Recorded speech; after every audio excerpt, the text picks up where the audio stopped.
Good morning. Morning. We'll go ahead and call this meeting to order. And before we get started, let me read through our role as a board and then kind of the order of the meeting today. Keep it as relaxed as we can, but we do have to have some form of order to roll through this. We are the 2025 Board of Equalization and Review for Union County, and we have been appointed by the county commissioners to hear any and all taxpayers with respect to concerns and complaints regarding the valuation of their property for tax purposes. Property owners appearing before the Board of Equalization and Review have a right to a fair and equitable hearing. The Board of Equalization and Review has been charged with ensuring that the proper legal principles have been applied in evaluation disputes for tax purposes. So the way as far as the order of the meeting, the clerk will call the case, and then someone from the county staff will come forward and locate the property on the monitor, and we'll all be looking at the same property, okay? Then you will come forward, speak into the mic, and present your information. You have the same book there that we have here, so we're all looking at the same information. Present your information, try to keep it to about 10 minutes. When it gets to be about 8 minutes, you'll get a 2-minute warning from the clerk, okay? So you'll need to speed up. After you present your information to the board, members of the board will have an opportunity to ask questions of you. After that is done, you'll have a seat. The county will come forward and do the same. They'll present their information. We'll have a chance to ask the county questions. They'll have a seat, and then we will give you up to a 5-minute rebuttal to come forward, okay? Keep in mind that the meeting is being recorded. Any sales data that you have must be prior to 1/1/2025, excuse me, okay? That's the effective date of the property reevaluation, so we can't be looking at sales data March of this year or April of this year. It's got to be 1/1/25 or prior to. The county, and the closer to that date, the better. You know, most of the county comps will be 2023, and then the latter part of, sometime into 2024, Any and all questions from either party need to be directed to me as chairman. After we hear all the cases on the agenda today, we'll go into the deliberation phase of the hearing. Unless we have both parties here, we don't take questions during the deliberation phase, but you're welcome to stay for it. Typically, you'll be notified within about 30 days otherwise of the county's decision, the board's decision. By statute, the burden of proof is on the taxpayer to demonstrate that the assessment is erroneous. Opinions are fine, but we need evidence to base our decision on, okay? Only individual taxpayers or licensed residential or certified real estate appraisers licensed to do business in North Carolina may express an opinion of value of real property. No other persons, whether attorneys in fact, attorneys at law, or corporate representatives, are entitled to express an opinion of value of real property. So before we get started, are there any questions? Okay. With that, if you could remember to maybe silence your cell phones, put them on vibrate. Yes, ma'am. I do have one question. We send in information and documents when we set up the appeal. Do you guys have them with you at the moment? We should have any information that you submitted to the tax department, okay? And you'll be able to see when you come forward, before you get started, you can kind of look in the book under your case, and it should be there, okay? And, okay, everybody ready Ready, sir. with that? Ready. Hearing number 1, parcel 060994438, Ann Tirumani Basagum. Good morning, gentlemen. Good morning. Good morning, sir. We are in Weddington. I'm going to pull out here just a little bit to give you some reference. This is Lake Forest. This is Weddington, the Weddington School Cluster right here. And this is Weddington Road, and then we'll take Weddington Road right around the corner to the neighborhood of Lake Forest. There's the property. Does that work for you, gentlemen? Good. Yep. Okay.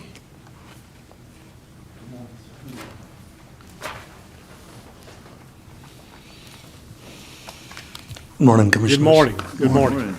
Thank you for taking the time to meet with me today. And based on the observations that I made compared to the evaluation, so there were three subject properties that was compared. So there were three comparables compared to my subject property. And the three properties where they have a three-bedroom, four bathrooms, while my subject property is only three bathroom. So that was my first point to contend this valuation. And the second observation is a similar property across the street, same floor plan, was built around the same time I bought the house. And it was a 4,500 square foot, and it was priced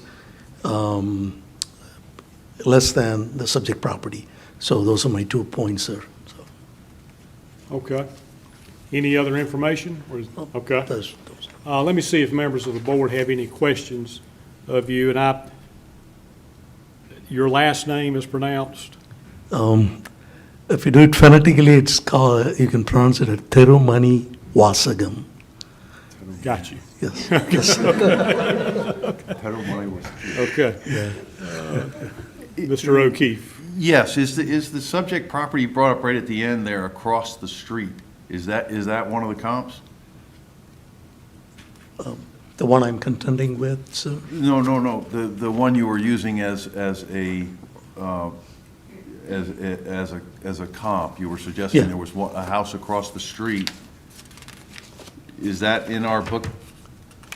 Is it one of the comps that Oh, yes, was sir. used? Oh, it's not used as a comp. Oh, it's not? It's not used as a comp. Yeah, Okay. Yes. But it was listed, it sold, you're using it as a reference? Yeah, I'm just using it as a reference because I knew the floor plan is the same. When did it sell? It was not sold. Oh, okay. I just looked up the tax valuation for the property, just in Thank- comparison, yes. Thank you. Mr. Minchin. Was there any comps from the property owner submitted? Did you submit any, what page is that?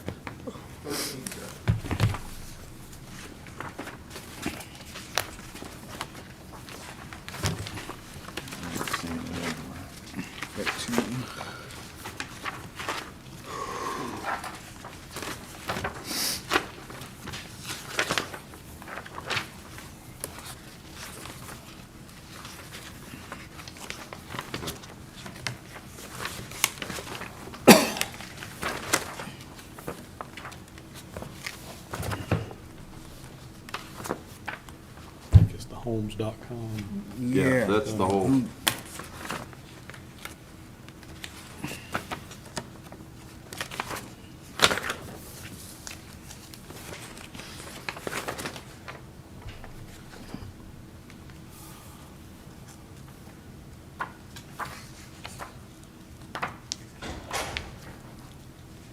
You were talking about bathrooms. How many bathrooms is in your home? Three bathrooms, sir.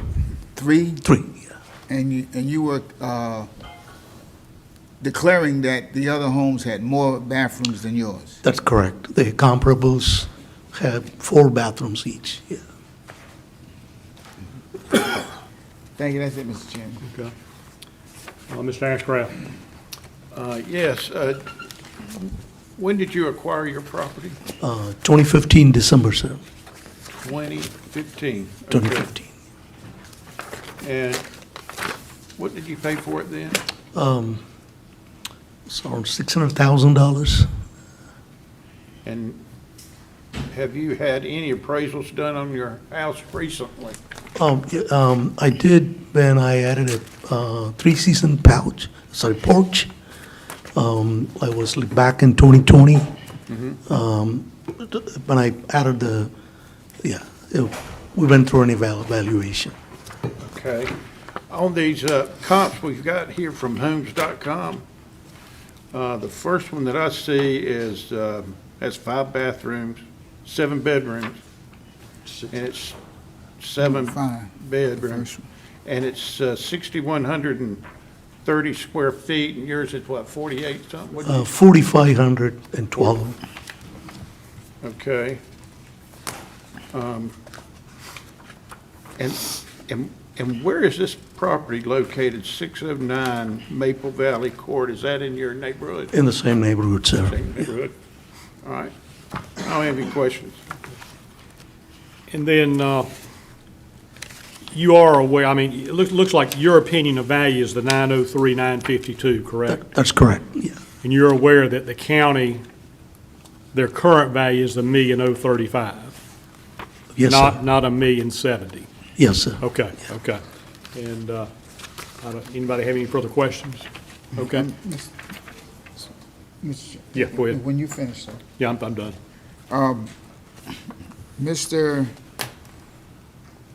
Mr. T, There we go. you were speaking about restrooms, but yet a lot of the comps you picked got way more restrooms than yours. Bathrooms. Okay, Yes, sir. all right. That's it, Mr. Chairman. Okay. Mr. T, if you would, have a seat. Sure. And then we'll have the county present their information, then I'll give you a chance to come forward for up to a 5-minute rebuttal, if you'd like. Thank you, sir. Okay?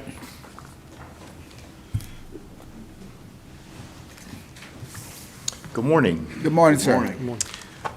Couple bits of information. First, the county doesn't value bathrooms separately. We base the majority of our information on square footage and other factors, but we don't take valuation of bathrooms into consideration. So, our information starts on page 58, actually 57. Those are where our comps are. The appellant did submit 3 comps, but they're all significantly larger, between 5,900 and 6,200 square feet.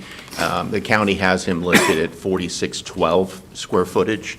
But we do have 3 comps within the neighborhood. Our number 1 comp is 2024, little over 4,071 square feet. And then we have 223 comps as well within the neighborhood. But we feel like the comps are good, and we've dropped the valuation, as you said, from a little over $1,070,000 to $1,035,000. Okay. Questions for the county, Mr. Benson?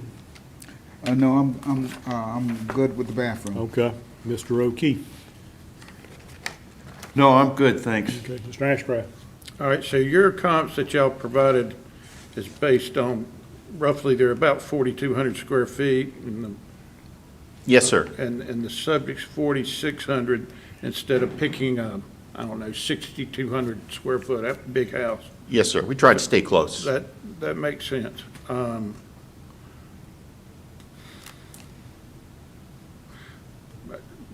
Question is, there are a few, well, there's 2 that are in 23 and one's in 24, correct? Yes, sir. All right, I don't have any more questions. Okay. Thank you, Mr. Parker. All right. Okay. All right, his hand was up, Mr. Chairman. Oh, excuse me, I didn't see you. Just real quick, these comps look very solid, right? I mean, I'm not misreading this, these are net 7%, these are close. Yes, sir. We feel Gotcha. like they're good comps. They're minimal gross adjustments. They're all same quality, same condition. And there's minimal adjustment on the. Correct. Just, thank you. Okay. Thank you, Mr. Parker. Mr. T, you have any final comments? No, sir, I just want to stand corrected. When you asked for the property square foot, I stated 4,512. That was incorrect. It's actually 4,612 square foot. I just want to make sure. Okay, I we stated got, it that's correctly. what we have on our Yeah, yes, sir, records, yeah, okay? yeah.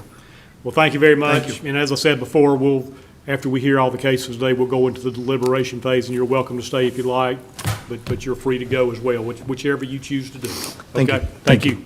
Okay. The next hearing will be hearing number 306-105-182, Scott Spangler.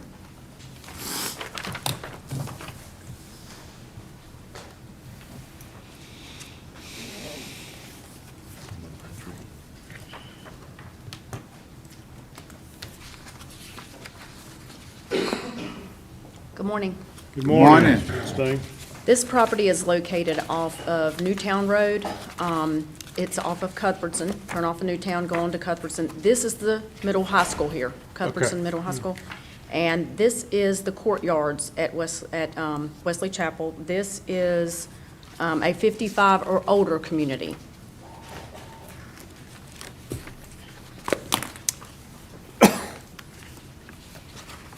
Fifty-five or older.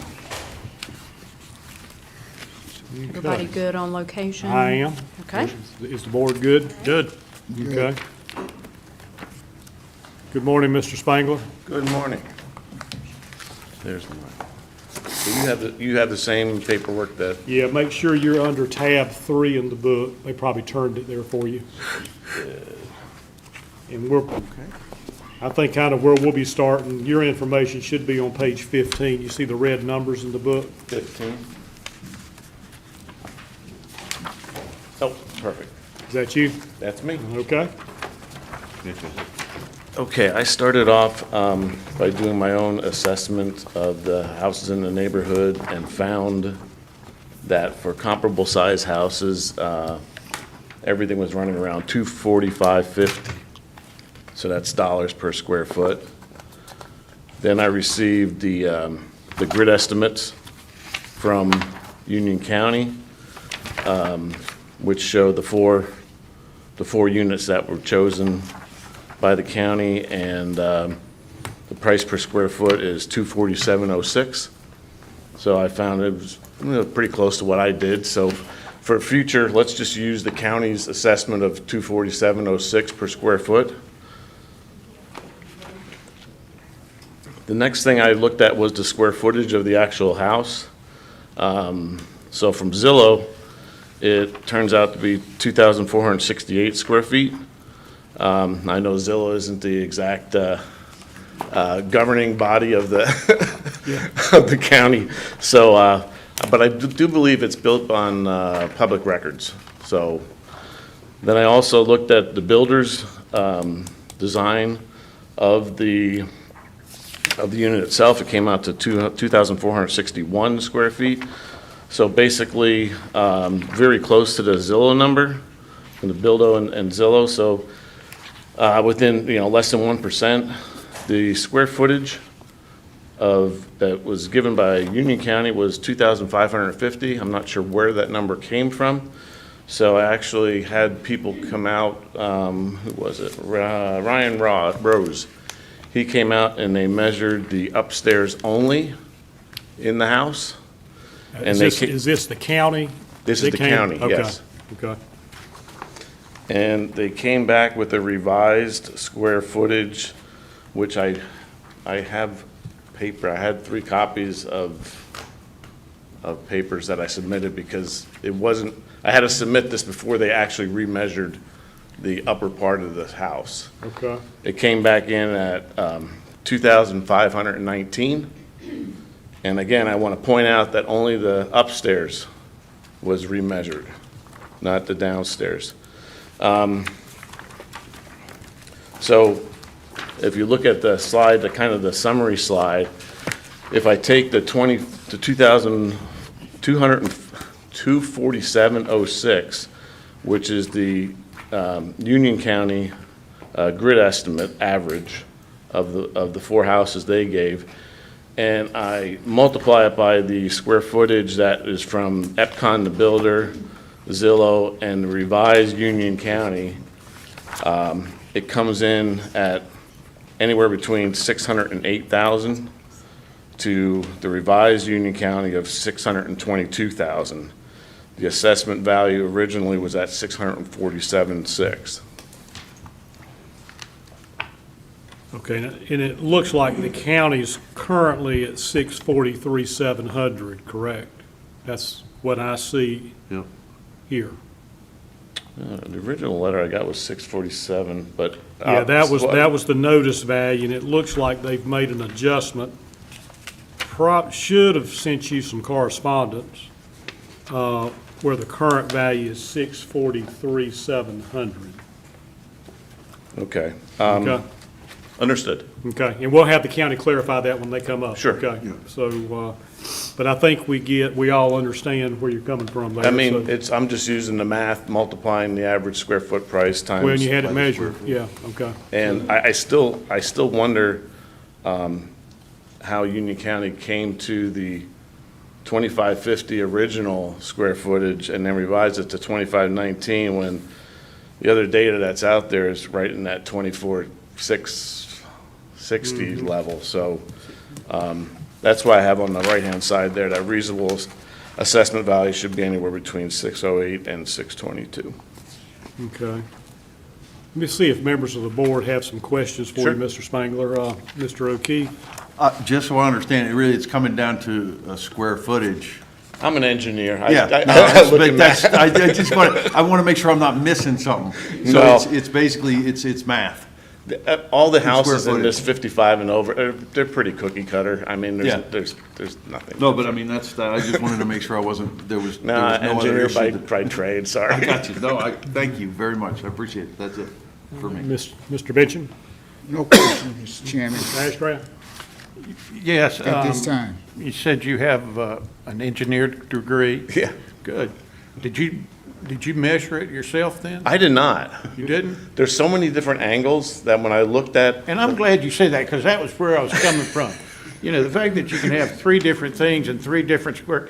I totally agree. I It's just understand. way it can happen. And how do you measure a staircase versus, and there's corners with like by the fireplace and everything. I thought about it. All right. But, I'm not going to go through this. All right. I'm kind of where Mr. Ashcraft is. I think if you've got a house with a lot of angles like that, you can probably have 5 people measure and come up Absolutely. with 5 different numbers, Absolutely. So, okay.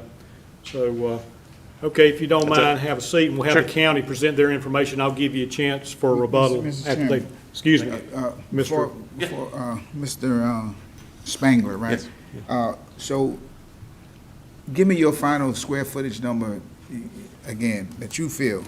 Well, I feel it's the one the builder gave, which is the 2461. 2460, But, okay. I mean, the Zillow number is 2468, which comes from public records, so they're darn close. All right. Thank you, sir. All right, thank you. Thank you.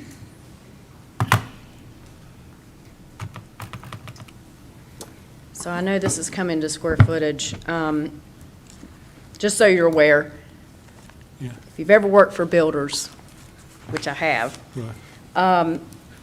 they're going to come up with a little bit different square footage because they pay for square footage also.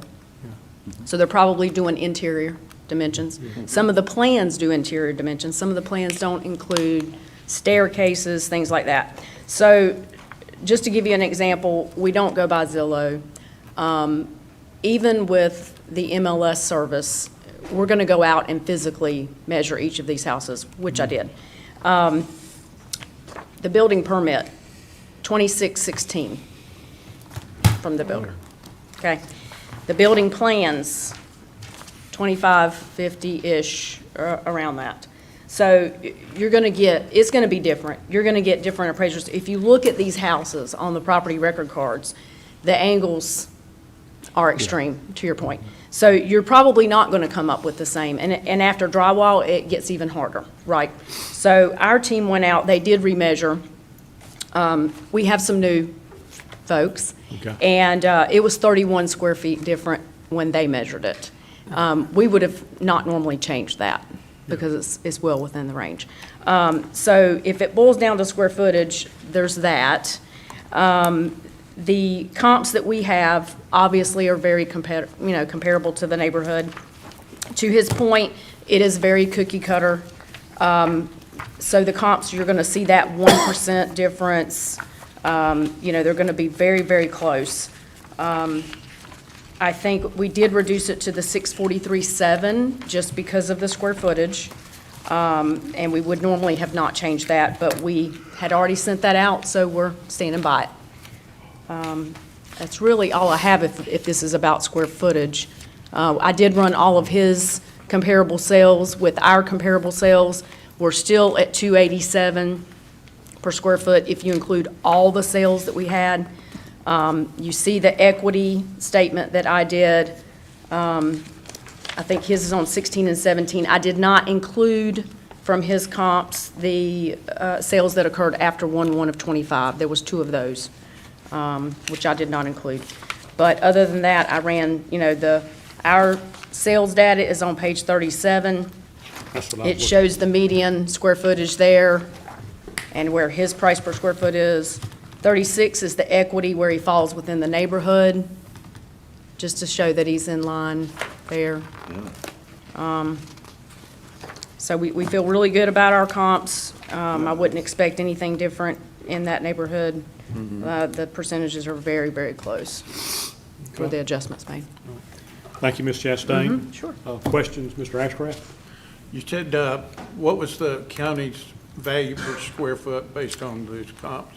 The comps with all of them included, with his comps and ours, when I reran it, it was 287 Per, per, okay, yeah, Equity that's one. with all of his, all of our sales data, all the sales data. Yeah. His sales data, except for the ones that occurred after 1/1 of '25. Exactly. And our sales data.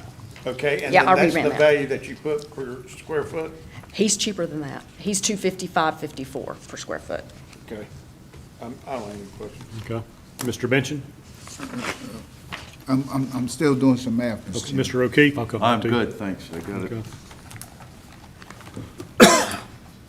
Well, just real quick, this shift from 240, or 647 to 643 is direct square footage acknowledging and saying, here we go, we're there. I just wanted to make sure of that. It is. Thanks. It was just square footage. Yeah, the county went out and measured, and they're using the number Thanks. from the measurements when y'all went out. Okay, I got another question, Mr. Chairman. Okay.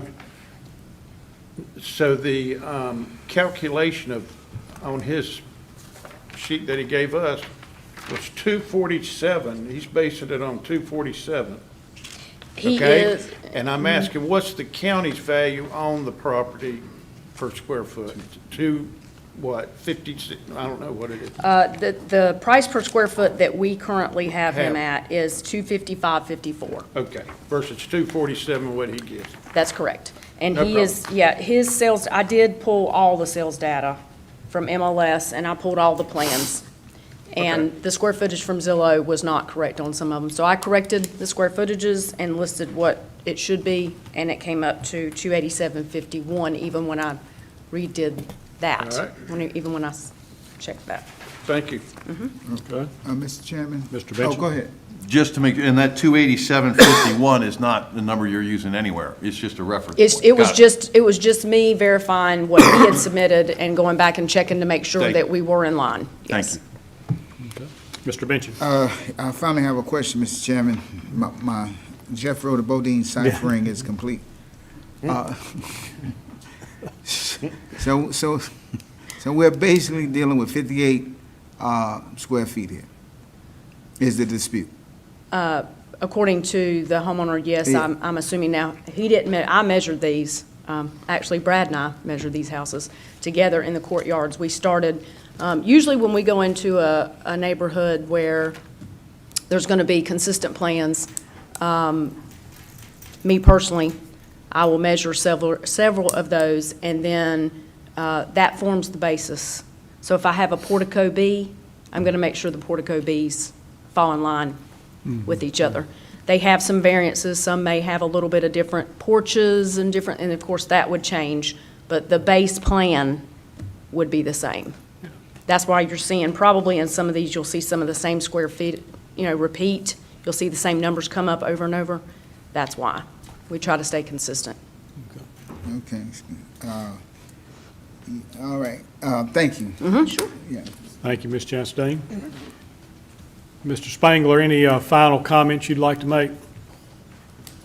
Only one, and that is the 287 number that she gave out based on some of the properties that I investigated. That was from anywhere from 2023 to 2024.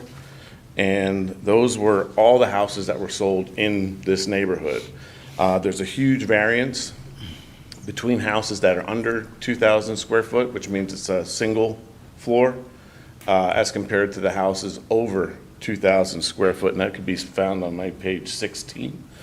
On 16, you can see that the houses that are two-story, which have over 2,000 square feet, average 245 according, these numbers I got off of Zillow, so, you know, so 245 versus the 295. Now, I can see that when you put all those houses together, that it could equal somewhere around 287 or a higher number, but be mindful that the houses that are single floor dwellings have a much higher price per square foot. Noted. Okay. Thank you. Thank you. Okay. The next hearing will be hearing 507-081-059, Christian Congregation in the United States, represented by Edmar Silva. Good morning. Morning. Good morning.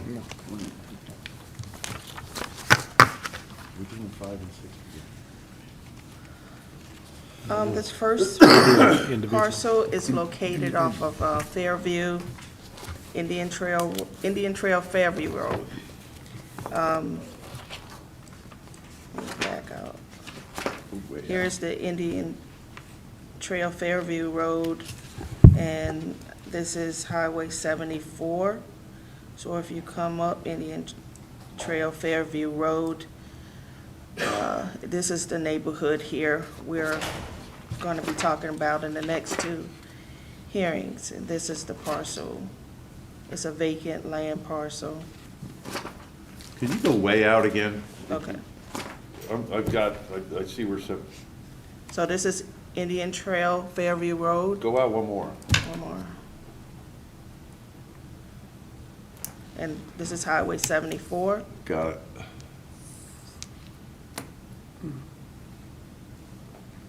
You want me to go back in? Yeah, I just wanted to get it.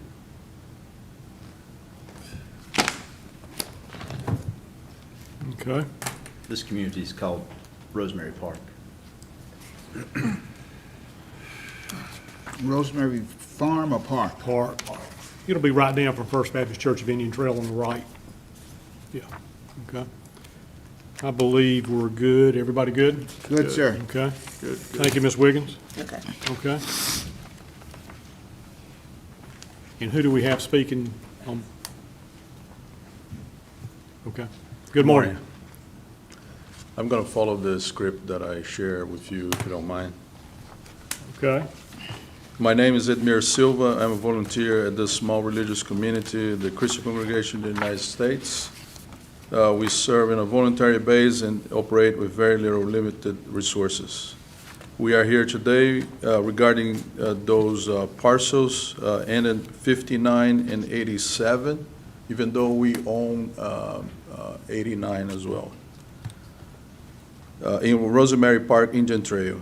We will also be seeking a tax exemption for those parcels as the recent tax increase is unsustainable in our view for our small nonprofit religious entity.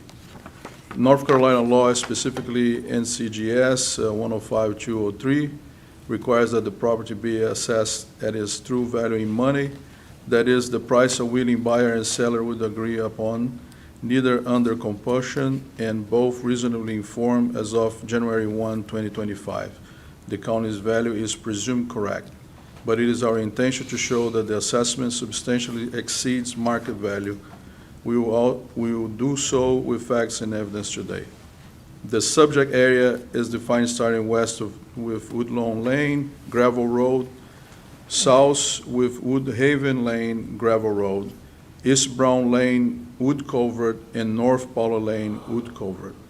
Please refer to page 4 as Exhibit A, 2025 aerial view, even though this here also clearly shows that. First, let address the tree inventory and preservation requirement. Under Indian Trail UDO 1620080, any development or significant land disturbance must inventory and protect heritage trees as defined by species and size, deciduous trees and evergreen trees. Both also will specify diameter and height. The ordinance requires that these trees be identified, mapped, and preserved unless specific exemptions apply. Removal of heritage trees or qualifying large trees triggers mandatory mitigation or replacement, adding substantial costs and complexity to any development or even basic site preparation. This is not a theoretical burden. These requirements are codified and strictly enforced in Indian Trail, and they apply to all development, including our parcels. Additionally, the town's land development standards require that the owner or developer install at their own expense all street paving, curb and gutter, sidewalks, street lighting, and extend water and sewer lines to Union County water specification before any development can proceed.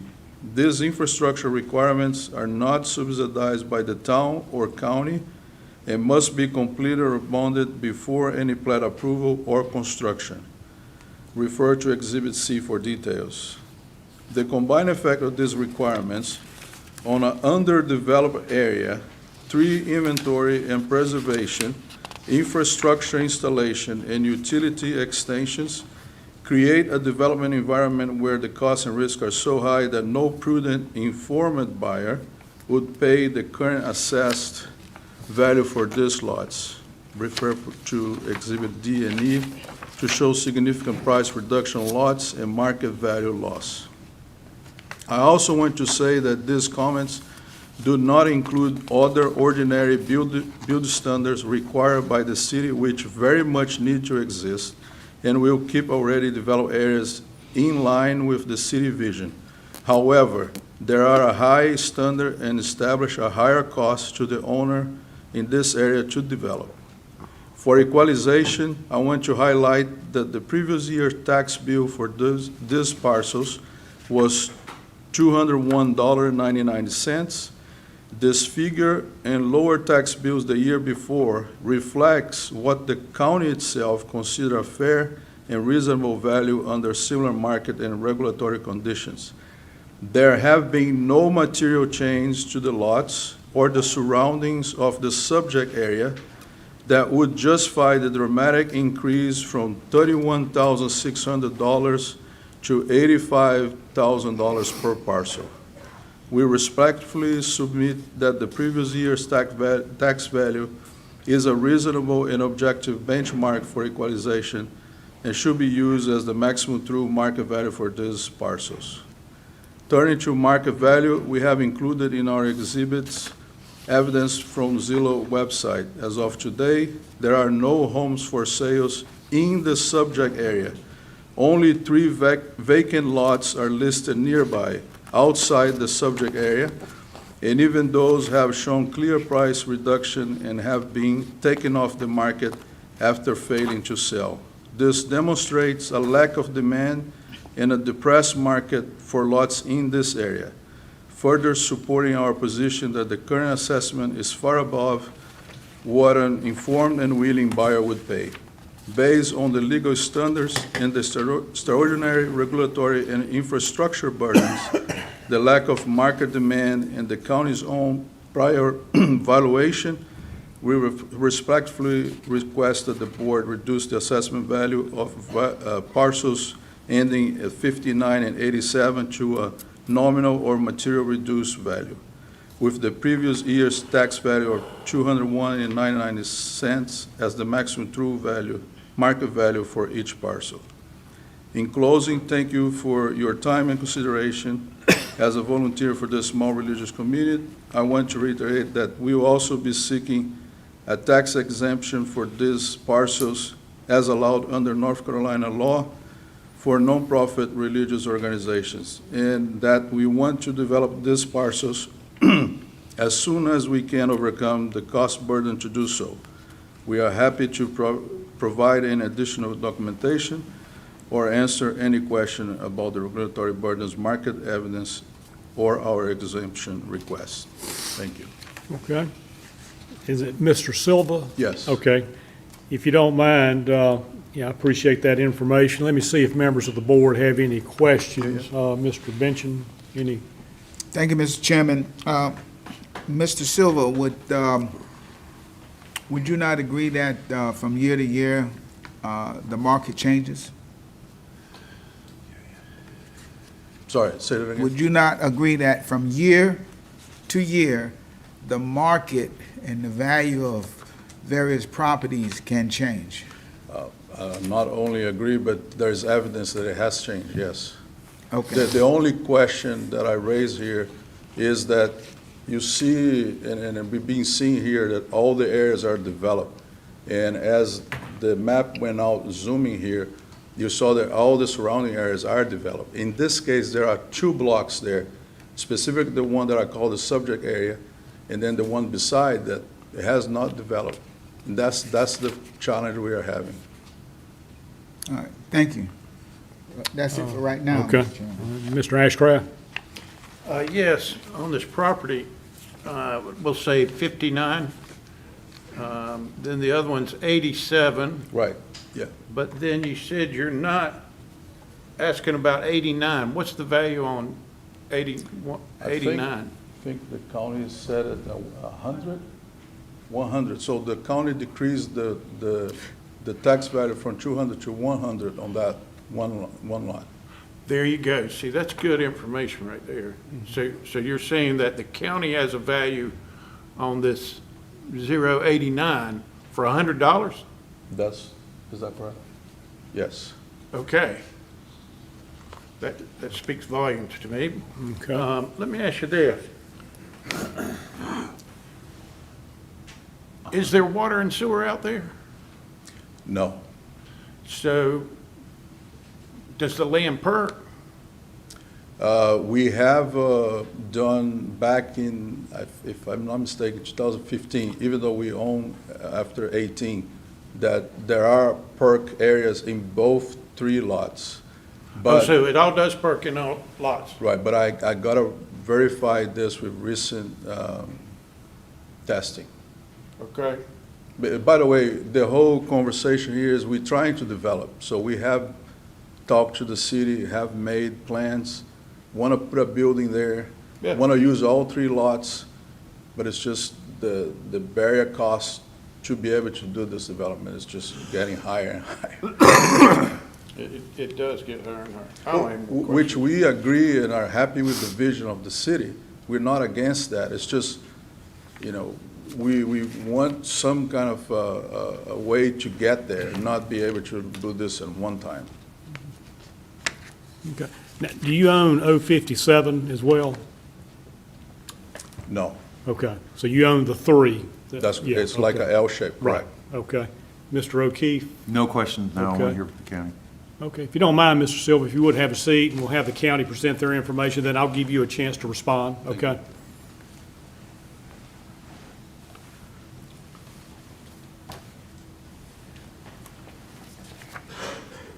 Good morning. Morning. So this neighborhood we reference as Rosemary Park. It does have challenges as far as perk issues.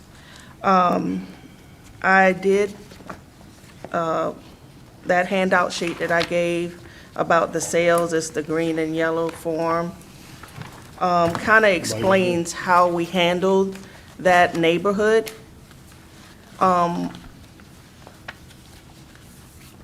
One lot, we were given the value of 25.5. And we were saying that if you had 2 parcels, it was a total of 85. And this is based on sales that we've had.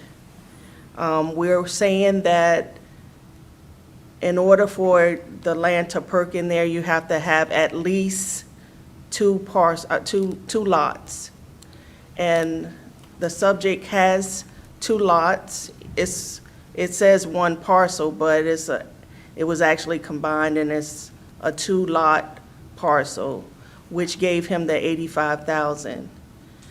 The county has adjusted as far as, if you can see my little diagram on the bottom, if you had 3 parcels, one would be at the 59.5, one would be at the 25.5, and the third would be at $100. And if you had 4, it would be like a 85, and the other 2 parcels would be at $100. So the county has given the benefit of the taxpayer to say that we know that you would probably need at least 2 or 3 or 4 lots to have a home site there. Got you. So, Got I mean, me. that, Explain to the. two lots or 3 lots would be considered one home site. Yes. Right. And then we was given the benefit of the taxpayer to go to that extra 4th lot. So, and then it would start over. Like if you had 5 lots, you know, it would be the 85, 100, and then we'd start over with the 25.5. Right. And that's how we handled this entire neighborhood. That was And my it's- question. Okay, yeah. And it's based on all the sales. And we did have sales that, some are in the 22, but this is a slow-moving neighborhood. It's not a lot of movement, and one of the references is that, that is, I labeled number 1. And on the number 1, that's parcel 07081107. On that second page, you can see that it was just wooded area. The road frontage was just barely there, was rocks back in 2020. And in 2025, you know, they cleared up the land. It's still a gravel road, but it's now a home site. And the home is just completed and sold recently in 2024. And it was for $430. And if you allocate the 20% out of that, you're getting a land value about $86,000.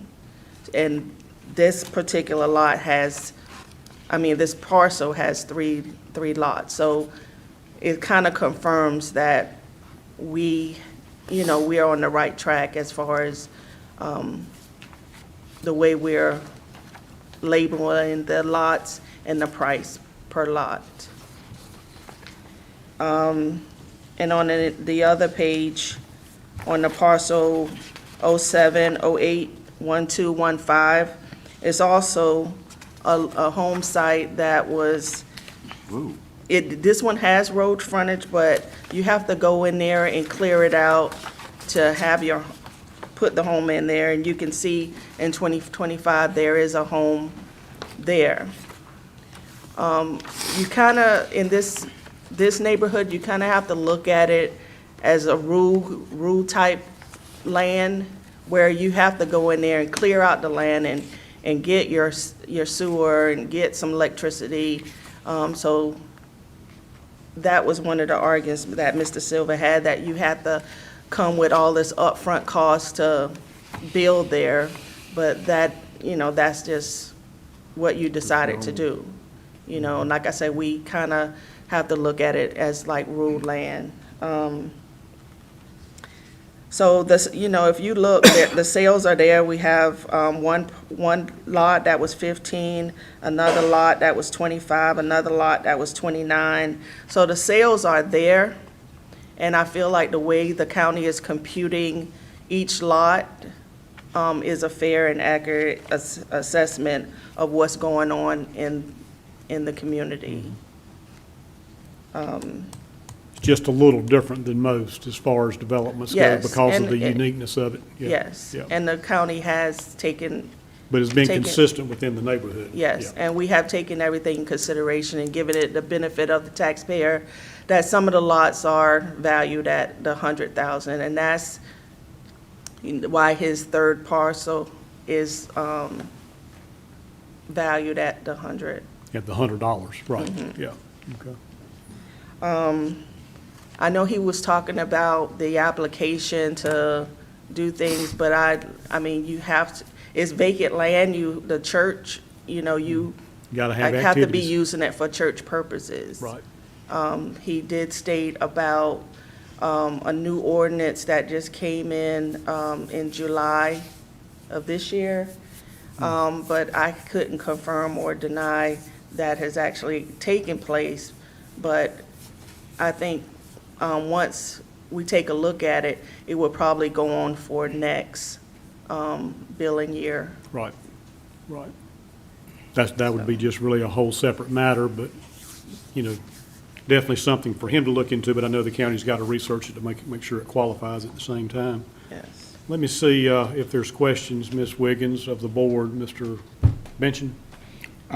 Yes, so just so that we can be clear, the 85 is not for one singular lot. No, I think his lot, he has, that's, I believe, 2 parcels. I mean, not 2 parcels, but 2 lots. It was a combined lot, it's larger, because it's a .482. And most of the one single lots is a .2. So that would be considered a double lot, but it's 1 parcel. So he would get the 59.5 and the 25.5, which would be the 85. Then you go on that back, and it has to be consecutive, like the ownership has to be consecutive. And we've noticed that if you have a home on the site, it's automatically the 85. And all of this is still based on the sales. We got the 85 from the sales data that was out. Thank you, Ms. Wiggins. I don't want to get ahead of myself, but 059 shows on our agenda a current value of 85, and then parcel 087 shows a value of 85. Say that again, sir?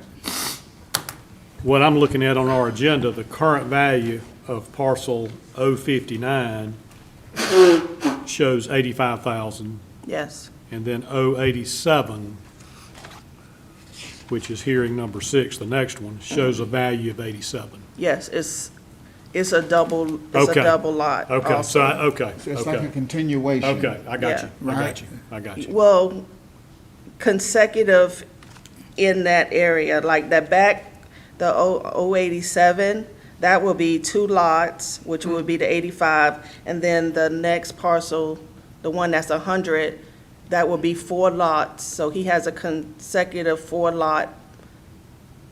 So that's why he got the 85, and then the other parcel has 2 lots, but it's only 100. Got you. It's just the way it has to be shown on here. Yeah. I understand, okay. But it's not twice, it's just once. Right. Sorry about that. You good? I'm good, Mr. Chairman. Okay, Mr. O'Keefe. I'm still confused. Yeah. I'm glad I wasn't the only one, but I'm on Good. board now. Okay. So basically, and again, without getting ahead of ourselves, 87, because it butts up against 89, 89 can get valued at $100 because it's co-joins with 87, which is taking the full load, but really you're using, it's gotta have 89 so that 87 can work as a house because of perk issues and things like that. Right. That would we be found. correct. Am I oversimplifying it? But that's the only way my brain can handle Yes. it. Okay. And then if 59 were to have a lot next to it, that one might be valued at $100 as well. It might be. Yes. It may or not be. I just want to make sure I understood the math. Thank you. That's what I needed to know. Appreciate it. Okay. Mr. Ashcraft? You got it, don't you? Yeah, so 59, I know it's a 2-acre kind of, or 2-lot kind of site, but you have $85,000 for that one, okay? Do they own 57? No. Okay, so how is that joint compared to the other 2 on the backside? It's If not, that's 85 up front, and this one's 85 and 100, The don't 50, the understand. 59 stands on its own because it has two lots. Say, what number has two lots? The 59. Okay, is it not the same size as 87? Is it not the same size as 89? They all seem relatively the same size. That's what I'm asking. If I may step in real quick, it's because 87 and 89 are contiguous, side by side. Okay. And that's why we've seen, this is a very unique, this neighborhood gives us trouble, and we Right. have to, every time we reappraise it, it's difficult, and we really spend a lot of time on it because of all the perk issues. And we did, when we were looking at how to price this as far as land goes, we did see that there were scenarios of individuals who owned, it took 4 lots to build a home, right? We saw that it could take as few as 2 Yeah, or as many as 4. Right. And so since 87 and 89 are contiguous and they haven't been built on yet, we gave them the $85,000 plus $100 per lot on the other one. Therefore, that's why we come up with that value, if that explains it. okay, well, those lots are bigger than the other ones. I can see how that premise of, let's say where 59 is, and you go up to 61 and 62, and you actually, I'm guessing that's a house in between. I could be wrong. Well, there are actually 2 lots, one That's parcel. what I'm saying. One parcel. Right, but that's a 2-lot, 62, 61, but it has a house on it, I think. So that's about the same size as 859 together. Correct. So that's where, And it would be valued equitably, same way. okay. I'm gonna ask this question. What about 146? It's up at the top right thing. It looks like it has a house on it too. For example, they look kind of similar in size. For example, what is the lot value for that house based on, I know you said the house is on an improved site, all that kind of stuff, but what's the land value for 46?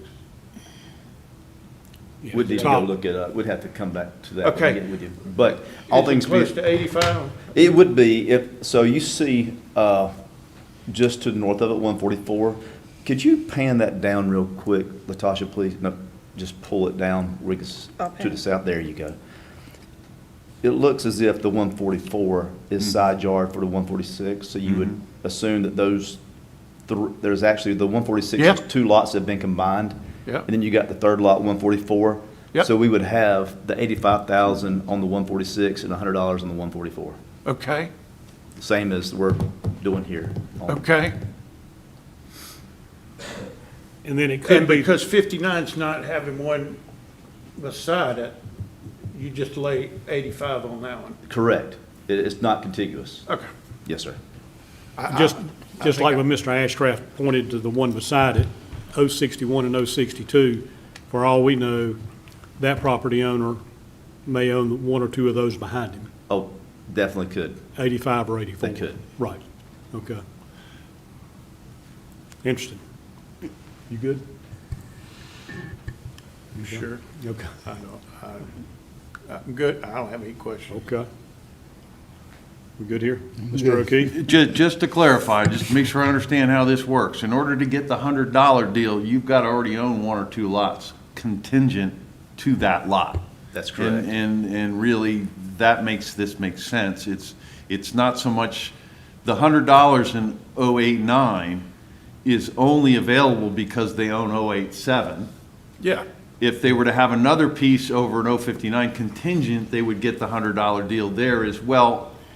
But it doesn't matter. It's, never mind, I got it. Correct. We're trying to reflect the market. Yep. And we were seeing that 3 lots didn't increase the value any more than 2 lots together. Because, and we didn't see where it increased the value anymore for 2 extra lots. Right. It was just adding extra land for them to be able to have a septic system and build on.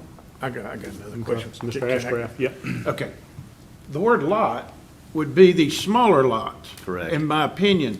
So, that's a lot, and you gotta combine them to be able to perk and do the house, that's not a problem. But all these lots are larger lots, double in size, right? Than the ones to the left, like 59. There's a house on 61, 62, like you said, but that seems like the size of 59, which It is. you go all the way around it, and that's what they are.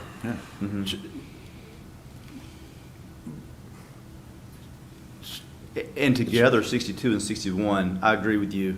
To help clarify, so let's just 62 and 61, and has looks like a mobile homes Yep. sitting on the That's on the right. line. It would have an $85,000 value on those two together, the same as 59. There The two you of them go. together would be 85,000, the exact same as Okay. 59. Okay. It was 20. It's And 25. that's why you're doing 59 at 85 and 87 at 85. And poor old 89 is $100. So one Is that lot. how y'all Wait a minute, understand no. Let's clarify with Ms. Wiggins and Mr. Helms here. Yeah, Yeah. yeah. Clarify, Mark, because I don't. Will you ask that one more time, Mr. Ashcraft? You got 59 at $85,000, and it's a double lot like 61, 62. Now you got 87, the same size as again, as 59, and you got $85,000 on that one. And then on 189, or 089, which he's not appealing, but he does own it, he says because it's worth, the county has a $100 value. That's because the 87 and 89, those are considered 4 lots. Yes, they are. So you would get the 25.5, the 59.5, and 100 and 100. Right. That would be the 4 lots. So if you had this, the 61 and the 62, they are the same size.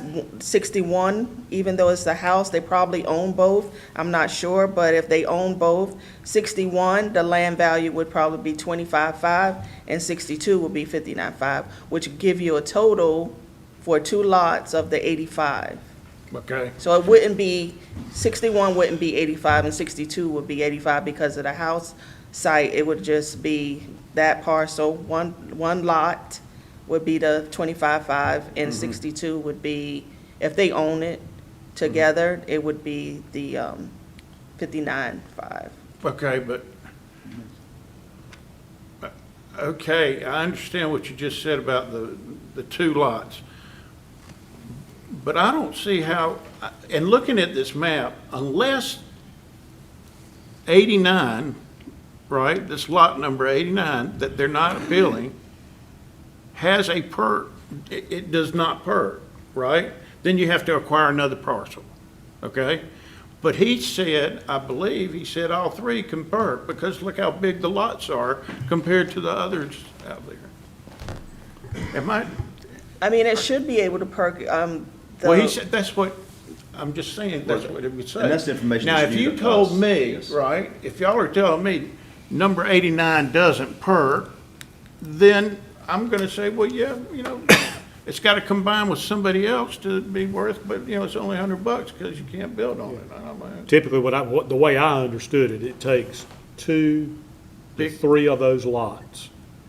And I'm not talking about the difference in size, I'm talking about like the taxpayer. It may take 3 of those lots for one home site. And to what Mr. Ashcraft says, it's not 85 on 59 and 85 on 87, it's 85 on the 2 pretty much combined. Right, and I'll just interject Yeah. real quick, just to add on to that. I hope it clarifies this. This is new information. We're not privy to which lots perk and which ones don't, right? Right.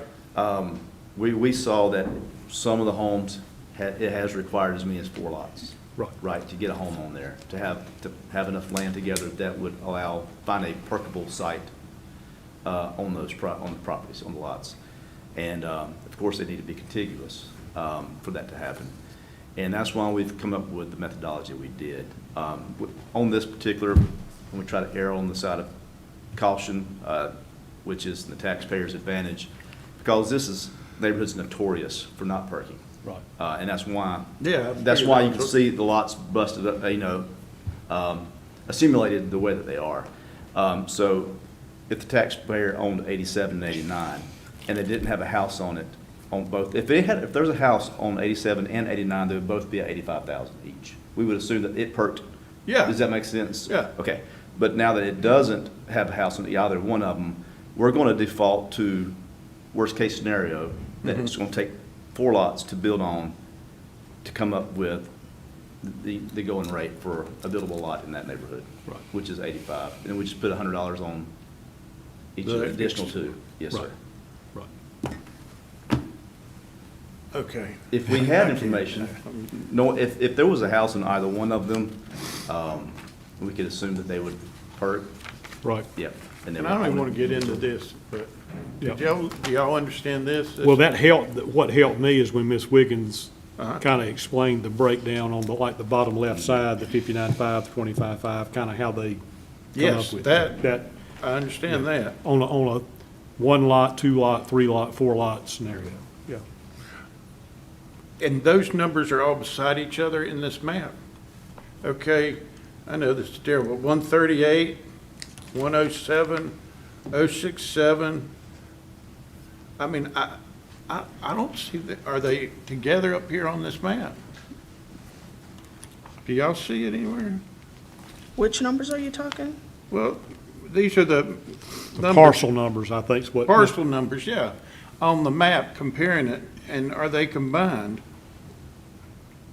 Like. Some one- of them are combined and some of them are not. I was just showing, you're talking on the little map that I sent? Whatever this is, Oh, okay, that, is this not your stuff? I don't know. yes. Okay, I was just showing how many lots it would take and what the price would be. And then I showed the sales okay, I of where, apologize. where the sales were, Okay, this is compared my to the fault. subject. You don't have to tell me anymore, this is my fault. See, I only looked at the first page, I didn't really just start Right, okay. going through all of it, and she's got all that kind of information in there. Right. Thank Okay. you, okay. I'm Okay. good. That was Any my fault. any additional questions for Ms. Wiggins? Did I come to you, Mr. O'Keefe, and you, Mr. Benson? Yeah, you Everybody did. good? Okay. Good, thanks. Thank you, Ms. Wiggins. Okay. Thank you. Mr. Silva, any final comments? Yeah.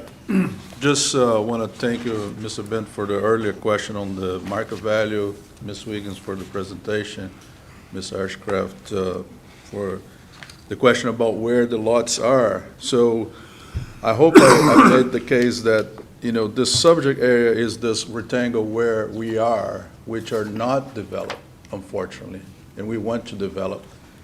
If we were talking about the overall developed area, where the county is getting their information, I would have no problems. Like Mr. Bento said, the market value changes and we follow.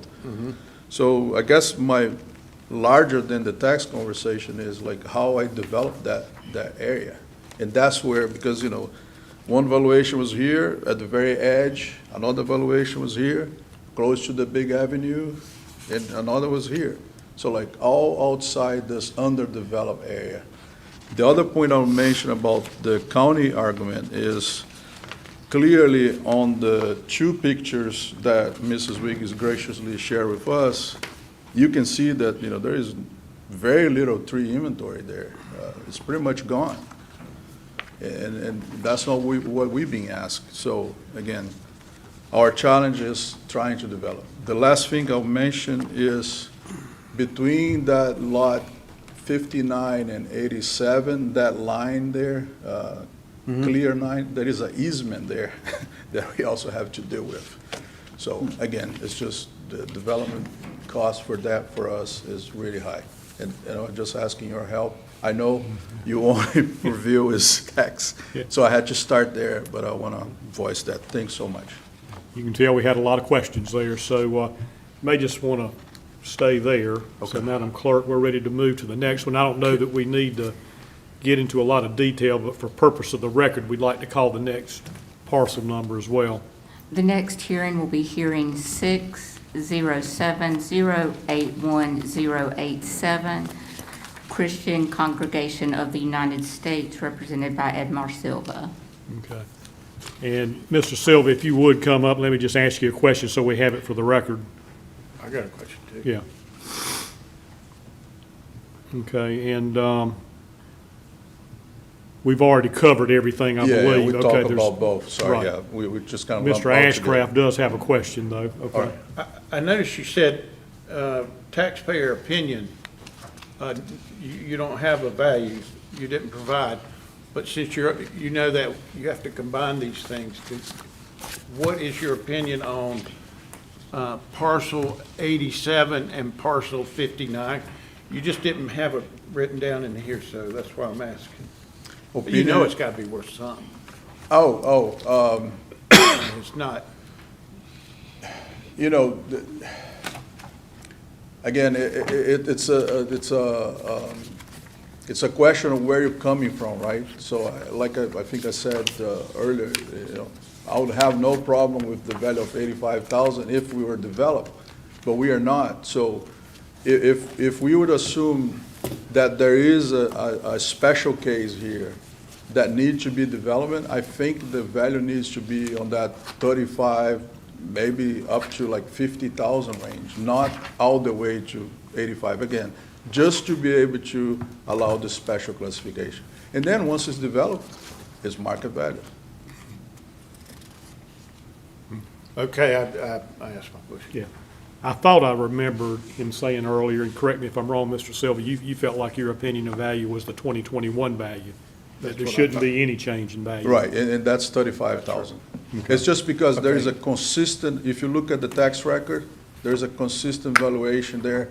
And my point is, if you look at, I think in my document, I put a 2007 picture, aerial view of Google, and a 2025 picture of aerial view, and it shows that there's no change there. So even though I understand the market value change on the developed area, but there's no development there. So then how you argue that there is a change? That's kind of the challenge we are here talking about. Okay. What page is that on? What page? You said he had an aerial view.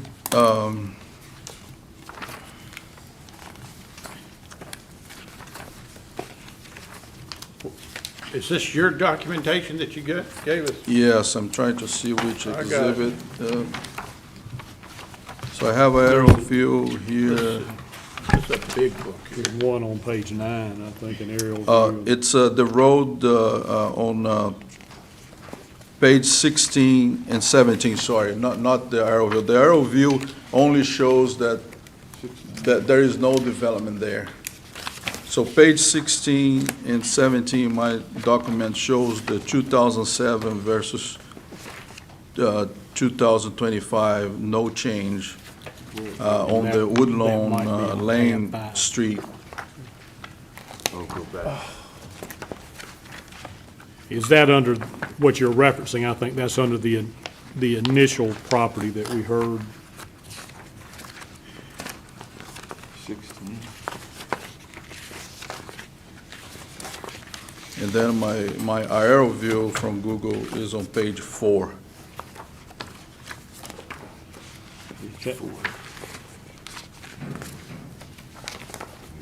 Is that page 4 in the book? Yeah, that In the brief. book there, the brief. Oh, no, sorry. On my brief. Okay. In the thick packet, Yeah, it's gonna be on page back. Yeah, I gave the board this brief. Oh, okay. Yeah, we've got that. Yeah. That's where those pictures are, sorry. What page in that packet? So page 4 has the aerial view, Google 2025, Got it. which, on the point, there is right in front of 059 lot. And you can see that it's all wooded. You don't see Paula Lane there. You don't see Brown Lane. It's all covered, right? So, and if you go back to 2007, you're going to see the same picture. And then on page 16, I put actually a snippet of the 2025 at Woodlawn Lane and 2027. 2007, sorry. So there's no development at all there. And as we're being required by the city to put paving and lighting and all those houses that were valued by the county, they don't have any paving today. No lighting, no sidewalk, nothing.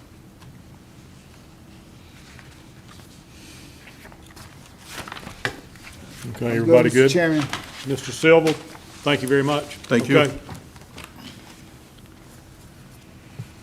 Okay, Madam Clerk. The next hearing will be hearing 708-264-021A, James Godwin. Ms. Godwin? Okay. Sorry, I was expecting somebody else to come up first. Okay. I'm not sure how these work. Which one are we in? 7? It is. We're on number 7. 7. 7, right? Yep. 7. Okay.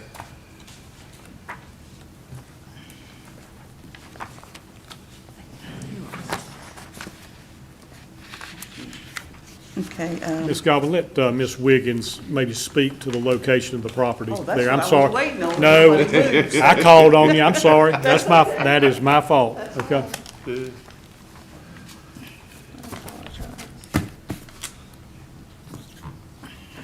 Where are we? Way out.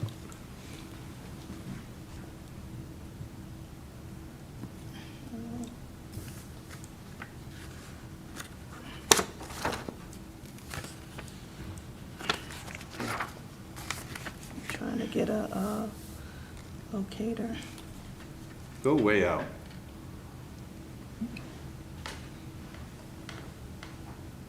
Rocky River. Okay, there's Porter Ridge High School. Where? Okay. Okay, I see Porter Ridge High That's School. Porter Ridge. Yeah, the school here. Okay. And it's Ridge Road, off of Ridge Road. All right. Is that good? That was good. And the- Yeah. Okay.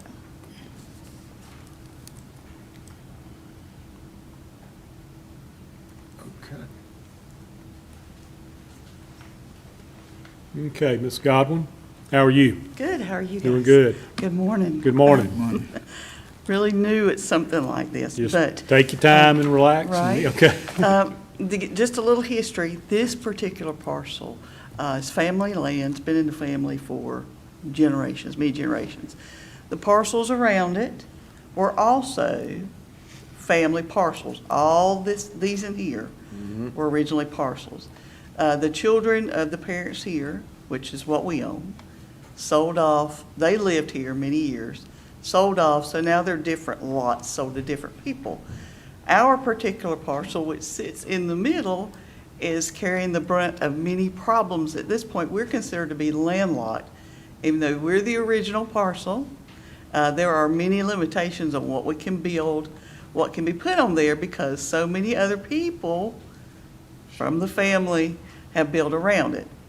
This has no road frontage. This parcel is on a driveway. So this is the road. This is Friendly Baptist. And this is the road, which has no name. It's just a driveway. So, sorry. So that's what we're looking at.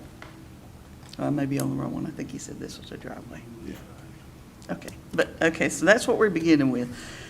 This particular property has always been, I think you've got the pictures, it's always had an original home on it. The actual home that was built in 1937 or 39. Make sure you're speaking into the mic. You can Okay, turn it hold a on. little I'm bit. looking for the picture. Yeah, and you can stay there with the book if you turn Oh, that okay. mic a little bit. I got you. Just turn the mic, might be the easiest thing. All right. There we go. Okay. The original property had a home on it.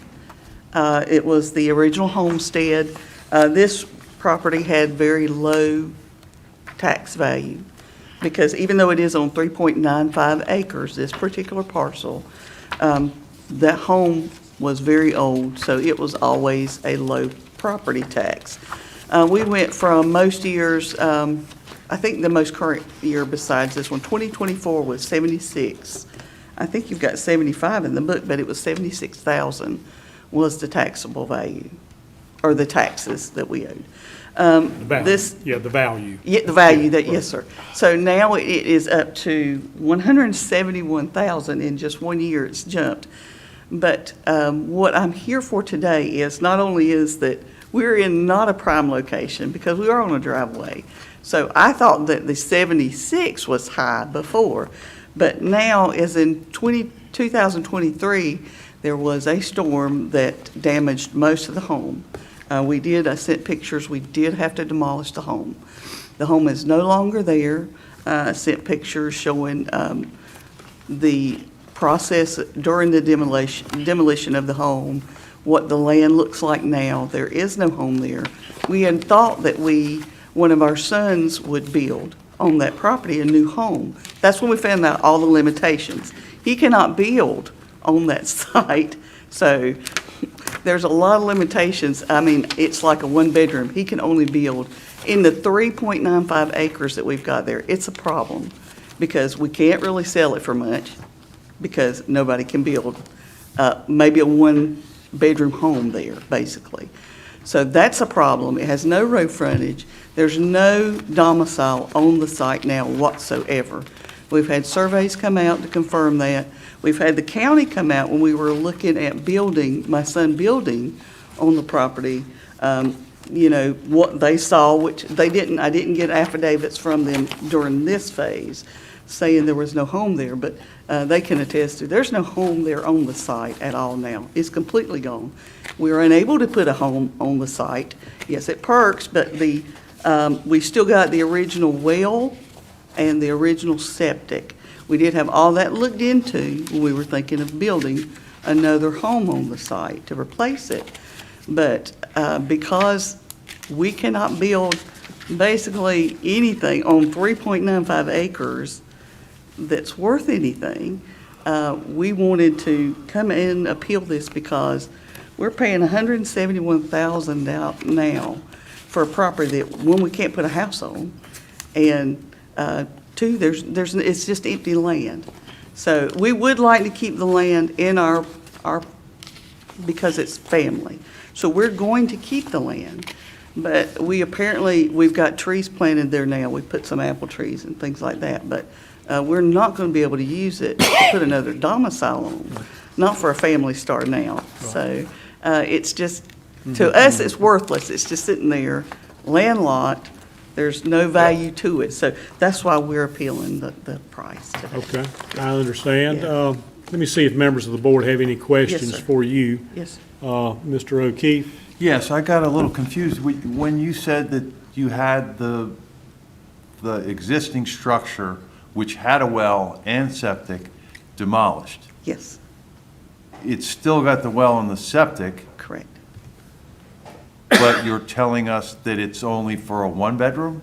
The county, this county, Matt Mercury of this county, land and zoning here, has advised us that, yes, that is all we are able to put on that property. That was my, Yes. how many, what can you build on that? You say you can't build anything, but you can build something. A one-bedroom will not work for a just starting new family, so. No, I understand, Yes. but it's still, you still have that Correct. perk in that. That's correct. That's- But they've said that's only perk for a one-bedroom home. Yes, sir. That Because that of was the- not clear to me. I just Right. wanted to make sure I understood. They go by, Got it. they went by, we were advised by the number of acres, even the 3.95, that, yes, for that particular rebuild area on that property. that it Because of the septic systems that have grown up around it over the last 50 years. lot sizes. They haven't gone by septic systems, but they mentioned specific lots. The number of lots coming off of that driveway, we were advised by the county, because there are, the number of lots on it, and they already have existing nice houses or what have you, we're restricted. I don't know the exact way to verbalize that, but I do know, I mean, we can. Is you know, it maybe because the driveway splits it? And you have to possibly, reroute the because there's so many driveway? lots on the driveway. Yes, sir. Right. Yes, sir. And the Yes, sir. driveway runs right through the middle of it, so you got to build on one side of the driveway or the other, or reroute the Right, driveway. right. Okay. Well, that, he did say we could, how did he word it about the two sides? he did say that, if we built a two-story, if we were able to build a two-story, then we couldn't build anything on this side whatsoever. We're restricted, there's a lot of property there. And he did mention that, but because of that, because eventually they wanted to put a building on this side, they could only build a one-story on this side. So it depletes, it's like two separate properties, but it's one property, and the Okay. driveway makes it really confusing. I'm sorry. I got a question, but go ahead and finish, Mr. O'Keefe. No, I think I'm sort of getting, we'll get to it eventually, but go ahead, I'm trying to Mr. understand. Benchen, I think, I have a question. I want to clarify one thing while I've got it on my mind. Now, you mentioned one bedroom. Did you mean one story or one bedroom? You said a one-bedroom They said home. somewhere between 900 and 1,000 square foot is all they would allow us to put Okay, back. Sorry. okay, Got it. okay. So that- Which I was- guess Is yeah. that, she's getting is one that bedroom. I'm because sorry. you had that one, that, how big was the house that was there when you first did the septic tank? The footprint Yeah, look, was probably 1,200 square foot. Okay. It's in the original information that you guys have. so when he says you can, based on using that septic system that's probably on the property, correct? It is, Because yes. you can't hide that, it's still down there, wherever it Correct. is. Oh, yeah. Correct. So maybe it's because of the size of the septic system built, when it was built, based on 900 square feet. Correct. It was built for one bedroom, but if you build more bedrooms, you got to make a bigger, That's understandable, A and septic system, we is did that discuss that with him. You hadn't but that's discussed it. We did, Oh. but that's not what he's going by. We were, because we were ready to expand the septic as Yeah. well. Yeah. But that, he said, no, that's not gonna do it. And that's when he said it's because of the amount of lots on our driveway. So it's a very restricted Did he piece. say you would have to build a new septic system at all? Expand it, or if this one didn't Don't pass. expand it, just say you're gonna have to build a new one altogether. We didn't get that You didn't far get that just far? because he was, yes, sir. We were dealing with this gentleman for almost a year. He's not really punctual about getting out there and doing things, but that was basically everything came back to. It didn't matter what we put there, didn't matter how we expanded it, if we even moved it a little ways, but because his thing was there was lots, because there were so many lots on that driveway, and I'm sorry, I don't understand all that part, but that was, we're basically, we consider it landlocked because of the things that part of the Union County told us. Union County Planning has Planning, told us it's yeah. landlocked. We can't split the property. It actually has two active septic tanks on the property. There was originally, at one time, there was two houses. There was my grandparents' house and my uncle's house. And this little blue spot right here? Yes, sir. So yes, sir. the Uh-huh. original house was, On the where left. I'm looking is on the left-hand Yeah. side. And then my uncle lived on the right-hand side, on the opposite side of the driveway. Okay, so it did perk and you could do it and they lived there and all that. My question is, why, these other parcels, 10001, you see right beside yours? Yes, sir. Yes, Is that a house there? or it is now. Yes, sir. There is a house there? They Yes, just- they Okay, just how put them about the there. one right beside, is that 1A, what's that there? That was originally one property, but when it sold, that was my aunt, when it sold, they split it. Is there a so there's house on two- 1A? There is. Yes, sir. Okay, that's what I'm telling y'all right now, just visually looking at this map, I'm having a hard time because you got two lots coming right down that road in the middle, and it seems like they parked.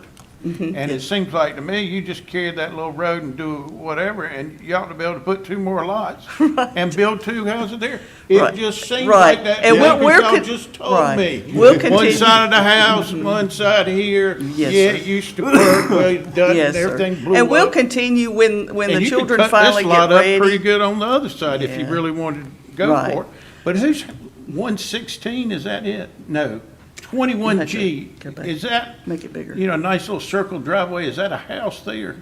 It is, yes, sir. Okay, who lives there? I don't know. We don't That- know. No Ken? That Oh, was, no, sir, no kids. originally it was. Very good, but like I thank said, you. I don't know who owns it now, or. Yeah, no, lives Okay. there. no related people. Do y'all own this, where, behind it? Do y'all own anywhere else around here? Because see, I was wondering where y'all lived. You know, We're on You the know what I other mean. side of Friendly Baptist, on this side of the road. okay, Right that's where y'all, here, we that's where your own- house is. Yes, sir. Yes, sir. Okay, We have and this property got there. all cut up? Yes, sir. Yes, sir. Okay. I don't have any more questions. And we'll be dealing with, when the kids are ready to move, Yeah. we're gonna go again with them at it. I But think you could. But that's what we're working with as far as the taxable value right now. Uh-huh. We're like, it's, to us, it's almost ridiculous that it's so high because there's nothing there and we can't do anything right now with it, so. Okay. I've got maybe like a two-part question. Those three lots in front, 001, 001A, and 011D, those that are kind of front the road there? Yes, sir. Is that family D as too? in- It was. D as in David? Yes. Yeah. Those three were Yeah. family. But not now? No, they've sold off. Everybody's sold off. Yes. And then my second question, do you have a recorded right-of-way, all friendly to get to that property? I would think you do.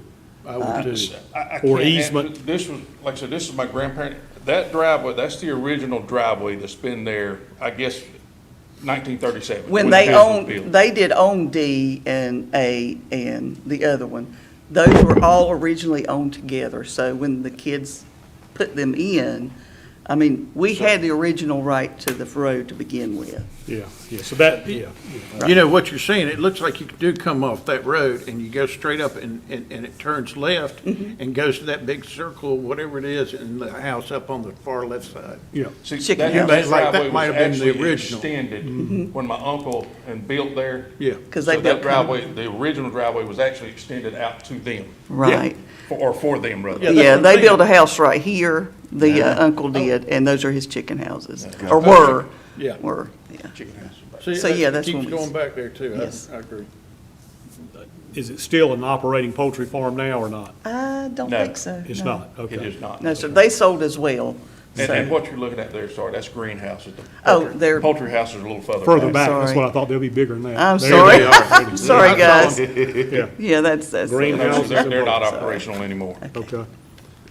Everybody good? That road goes all the way back there to Yeah. those things. Okay. down. Ms. Godwin, if y'all would have a seat. Yes, sir. And we'll have the county present their information. I'll give you a chance for a rebuttal after they're done, okay? Ms. Wiggins, you've been a busy lady today, haven't you? Yeah. Good morning again. Good morning. So, the only thing that I really had was the sales. We sitting on 3.95 acres, and the sales documentation is on page 53.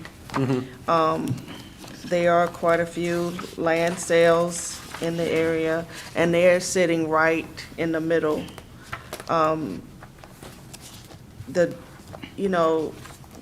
A house was on there, the house is no longer on there.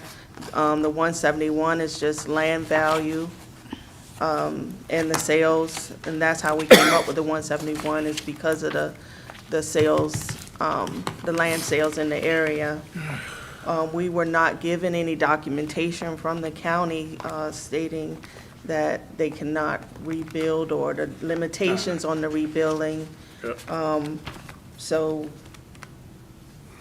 that's something that we did not take in consideration. They would probably have to provide us that information to make a decision on. And as far as, like, I don't know if the restrictions were on one side of the street or the other, what the limitations are, but the sales do represent that the 171 is a fair market value for the 3.95 acres. Okay. Questions for the county? Mr. O'Keefe? And these comps are, they're fairly close by? These are the comps that we used on valuing the rural land property, yeah. Yeah, I'm just trying to get, how good are they? I mean, I'm sure they're the best available, but they're close around the subject property. Yeah, Mr. O'Keefe, they would be in that general school district Gotcha. Thank you. Okay, Mr. Benson? None of the, thank you, Mr. Chairman. Ms. Wiggins, was any of the 171 calculated from recent sales in the area, or the county realizing that there was a lot more value in that land than it had previously noted? Say that again? These are the 171 just came from the reevaluation The land sales. reevaluation, okay. All right, thank you. Okay. Mr. Ashcraft? Okay, on your vacant land sales, you have almost 2.99 or 2.89 sales for $200,000. And that was in April 21st, right? So I'm going, and you price the acres 68 and 69, or 66 and 69.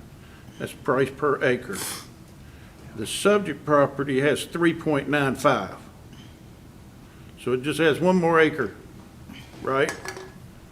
Than the sale comps that you have listed. I'm just wondering how it dropped to 43 from 69 and 66. I mean, one more acre. Because, see, if you go to, and the reason I bring that up is, if you go to the one below that, I mean, that might make sense, because you did have a sale in June of '23, 4.2 acres, which is one more acre, but the price of it was $175. Okay? So you have an acre, 41,666 value, and then when you move up a little bit bigger, right? I've always heard this on here, the more land, the cheaper it gets, or, somebody tells me that, I can't remember. But if you look at the last one, right, it's 5 acres, and it's $50,000 an acre. Just, moving from 1 acre to the next, or 3 acres. I mean, it's obviously there, but. Where these are the sales, I know, that's what I'm saying, those are your comps, is that not correct? So if those are the comps, I guess, I'm trying to come up with your 43,000 per acre, that's all. But that's what you have down, is that correct? Yeah. 43,291, yeah. And times 3 is what? 171, okay? Times 3.95, yeah. Yep, that's almost 4 acres. All right, I'm fine. The only question I have when she speaks to, and I'm assuming that's the county health department that came out there and looked and told them they were limited maybe to 1,000 square feet. If they were limited like that and you had that documentation, would they be subject to additional reduction, possibly? I mean, if we had the documentation, they would be just valued on what could be there, Right, yeah. right. Like, That would be helpful for them, though, if they had the documentation and they could furnish it to you. It has to be almost no perk. Yeah, I mean, Yeah. they can't, really. yeah. How'd it be? Yeah, I don't know. I don't know how to work Okay. this word. Okay. Everybody good with the county? Yeah. Yeah. Thank you, Ms. Wiggins. Okay. Ms. Godwin, any final comments you'd like to make? Yes, sir. I just wanted to thank you guys again, but also too, I understand the comparables, but please also, those comparables they probably had, I'm assuming, they had road frontage. I'm assuming they weren't landlocked. So please take not only the landlocked, but the road frontage in consideration. Yeah. And also, if you could let us know definitely, you seemed a bit unsure, if we could go back and submit that information to you. Yeah, were you kind of probably just unsure. need to address it to me. Okay, oh, Good, sorry, okay, I'm that's all sorry. right. There was some unsurety there as if they would entertain us submitting that. Yeah. So I My just question want- is, you've got all that documentation, I'm curious why it maybe wasn't presented to start We didn't with. get affidavits or signed. We had, inside the documents that you received were letters back and forth between us and the county. The as far county as health department on the perk. The gentleman with the zoning. Right, okay. Planning, Union County Yeah. Planning, by word of mouth, Right. I don't have any documentation. of it. Yeah, but we He can told get me it. that we were landlocked due to the amount of proper, or houses already on the driveway now. Right. And that we were unable to split it or anything. But- And he's the one that gave us the limitations on what we could build. Correct. I would But if we question can the get an term- affidavit from him stating that, Right, yeah, that's what we Yeah. could do. We could get that. yeah. And I'm assuming not landlocked, you just don't have road frontage. Well, he I'm under the- used that term. I'm under He the did. premise, if you had to review your deed, that you've got a right-of-way, There has to be. has to be. Okay. through there. Okay, some type of right-of-way or easement to access the Okay, property. right. Okay, And originally, we would have, so, Yeah. yes, that's correct. okay. So, okay. Well, thank But you very yes, much. Yes, I want that, make sure that's taken into consideration, that even though these comparables acre-wise are the same, there are a lot of different things that are going into this, this is a unique situation. So, it's not an apples-to-apples thing, so Right. just wanted that. Okay, thank you Thank very you. much. Okay, Thank y'all. I think we have one more, y'all, okay, before we take a break? I think we've got one more. One Yeah, more. give us a chance. They've been waiting a long Yeah, time. yeah, Madam I can Clerk. Okay, we'll go ahead before we take a 5-minute recess, okay? Hearing 808-291-001, Gerald Oberhall. Got a little bit of additional information here. I don't know if, I might have the only copy, but you got it for hearing aid? Okay, I think I got it. okay, I got it, Mr. Chairman. okay. Good morning. Good morning. Good morning. Okay, let me just scroll out. We are in Piedmont School District, in Fairview Unplatted is the neighborhood. Fairview unplatted. And we've got the bypasses down here. This is Rocky River that runs north, and the property's right on the corner of, or near the corner of Rocky River and Lawyers.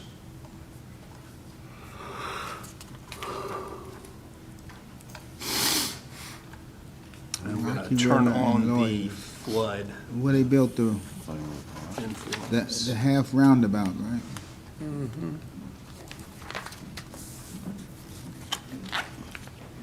It's not in the floodplain, is it? No. I didn't think so. Okay, I didn't think it was. yeah. That house Alrighty. is just sitting right there in a good spot.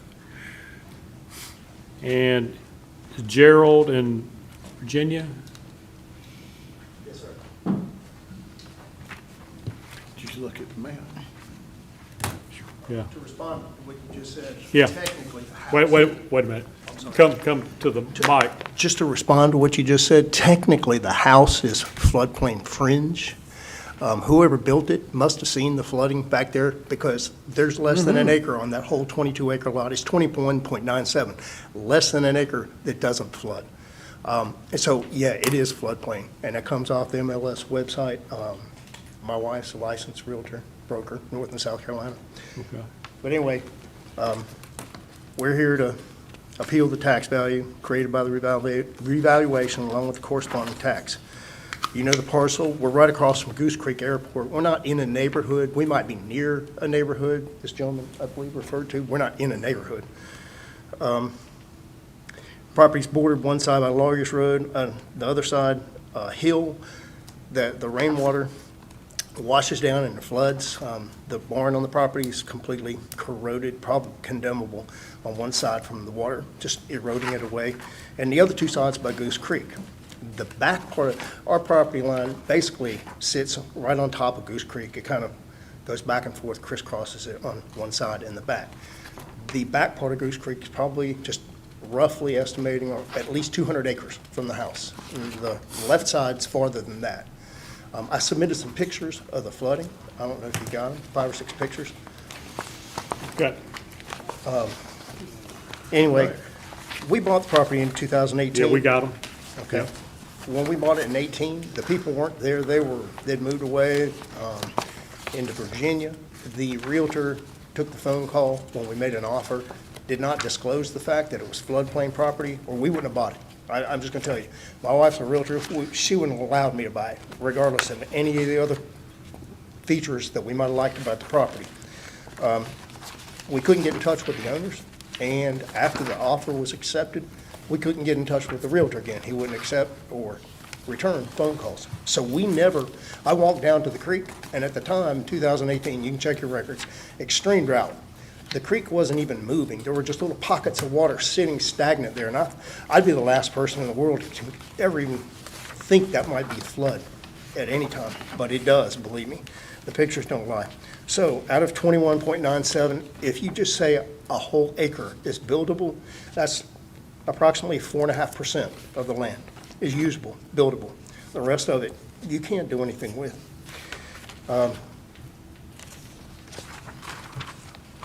As you can see by the document we prepared, the previous tax assessment was for $371,000 for the entire property, house, and land. The new assessment was, I think it was $613 originally. When I called the tax office and spoke with a gentleman named Mr. Will, he and another gentleman, I invited them to the property because he just mentioned off the top of his head, well, you got 5 buildings. No, we don't. We have a house, there's an old barn that's not being used, and there's an old chicken coop that's run down and overgrown by the forest. Other than that, that's it. And they did. They came out and they looked and they saw it, and they dropped $4,000 off the value, but that really doesn't do anything significant. It's not worth even hardly mentioning, other than the fact that they did provide the courtesy of coming out and seeing for themselves. I told them, come back anytime, see anything you want. Anyway, the new assessment, after the adjustment he made, was for $609,100. They told me it was $312,900 for the house and $296,200 for the land. That equates to a 161% increase in the land value. And the interesting part about that is that's after Mr. Will told me they applied a 45% discount to the land value because of the flood plain designation. And by the way, when I first called the tax office, the person I spoke with told me that the floodplain designation had been removed. And they told me they didn't understand why. And I have to agree, I don't understand why you would remove a designation like that. The creek didn't move, and the land and the house didn't move. So that designation should have been, should have remained on there. Anyway, if you take out that 45% discount on the land was reassessed to $658,222.22. That happens to be 479.93% increase. My wife and I were all over the MLS. The numbers we have on the document I submitted for your purposes, all those numbers came off the unioncounty.gov website. That's what we were instructed. That's where the tax numbers came from. But we had to use MLS to find floodplain designated properties for legitimate comps, because I didn't know how to do that from the Union County Gov website. And everything that we looked at, the property increase reevaluations, reassessments by the county was pretty consistent. It was 100 to maybe as high as 130% increase. But ours, 479%, 93%, almost 480% increase on the land. That's inexplicable. That's 4 times the average. That you can go out there yourself and look at the average increase in the reassessments, 4 times, and then you want to apply a 45% discount, not you, but whoever did it, and then make it out to be like you're doing us a favor. Even with that discount, it's still 161% increase on the land, floodplain land. This is not regular, buildable, usable land. It's floodplain land. It does not have the same value. And by the way, the comps that they sent us, none of those were floodplain designations, so they're not legitimate comps. And the comps I sent you, I submitted, the first 2 are not, the second 3 are. Anyway, Mr. Will, when I spoke with him, he told me that based on the numbers that the county has, real estate has gone up, I think he said 59 or 60%. Over the last 4 years since the last reassessment. So if that's the case, then why is our land reassessed at 161%? That's after a 45% discount, instead of 479.93 on the original reassessment. It doesn't make sense. And to top it off, in addition to being floodplain, we're right across from Goose Creek Airport. We've had 2 plane crashes there, one the first year we were there, and a couple hundred yards up on the property. The pilot died. Yeah. And then, I think it was 3 years ago, I come home late at night from work, and there's the power company and Spectrum, everybody else, on our land. A helicopter crashed into the power lines and tore up everything. It took us almost the last 2.5 to 3 years to get Spectrum straightened out, 7 or 8 trips before it's finally fixed. So with that 45% discount and the extreme disparity in the numbers, comparing it to other properties in there, I have to ask why. I don't understand. Why isn't ours in line with other properties? And the only reason we submitted 3 comps in floodplain designation, because we couldn't find any more. And she used the MLS website, and it maxes out at 10,000 days. You can't put 10,000 days. We went 9,999 days. We only had 5 comps of properties sold or for sale in that time frame. So we presented the ones that we felt were comparable. So at this point, honestly, with the inexplicable extreme rate hikes in the current reevaluation of our property, I feel we shouldn't even need to present the comps to you. We should be able to back up and leave with the expectation of a significant correction in the reassessment of our property. But that being said, we're here. We prepared 5 comps. The first 2 on the list are not in a floodplain. I've calculated the tax per acre on each comp, and those figures came off of the unioncounty.gov website. And if you look at it, the page, it's kind of in a column format. The properties, the left side is the previous assessment, and it's 2022 to 2024. One of them actually increased by like $12, but I put that down there for accuracy. And then to the right of that is the current 2025 assessment, and that's, once again, off the unioncounty.gov website. The first comp is the only property where the tax per acre is higher than our property at $86.12 per acre, and it's not on a floodplain. The second comp is less than our property at $55.28 per acre, and it's not on a floodplain. It's on this page. He's referring to what's here, I think, Yes, sir. on the second page. Yeah. But Yes, no sir. pictures, I'm sorry? no pictures. I submitted the pictures. Yeah. There's 5 or 6 of them up there of the flooding that actually takes place on our property. Yeah, on his property. No, we got the flooding, but I was talking about the comps.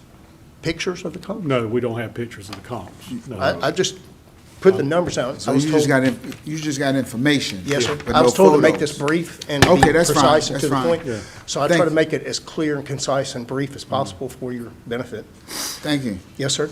The third property on the list is in a floodplain, and it's significantly lower priced than our property at $37.61 per acre, making it $27.18 an acre, less than our property, nearly half the tax per acre. The fourth property on the list is in a floodplain, and it's almost half of the tax per acre than our property at $33.50 per acre. The fifth property in the list is in a floodplain, and it's significantly less than our property at $53.04 per acre. And if that's not enough, the tax on that property went down from $420 to $275.32. That's off the unioncounty.gov website. We presented comps not in a floodplain, tax less than our property, which is in a floodplain, and all the comps we could find in floodplains that are taxed. Just nothing comes up because people don't want to buy in a floodplain. And I assure you, standing here today, had the information been disclosed to us when we were looking at it by the realtor, legally required to disclose it, we would have bought it. But now we're stuck. And her being a realtor, even if she wasn't a realtor, we got a moral obligation if we try to sell it. That we have to disclose that information. It's legally required to disclose that. Material fact. Yeah. So there's just no explanation that anyone can give us that justifies that wide of a disparity in the taxation of properties in Union County. In summary, we presented the comps to you and the facts off the unioncounty.gov website that absolutely obliterate any consistency in the taxation of properties in Union County. My wife and I would like to see the current assessment on our property equal to or less than the fourth comp, which we presented to you at $33.56 per acre, at least on the land part of it. It's nearly half than the $64.79 per acre tax that we're being charged. And by the way, that's only the land portion of our property. It's widely known that buildings, houses, anything on a floodplain is not as valuable as something that isn't. And I know I heard what you said at the beginning of the meeting. I can't make valuation remarks, but she's a licensed realtor broker, and she can make them, and she'll tell you the same thing.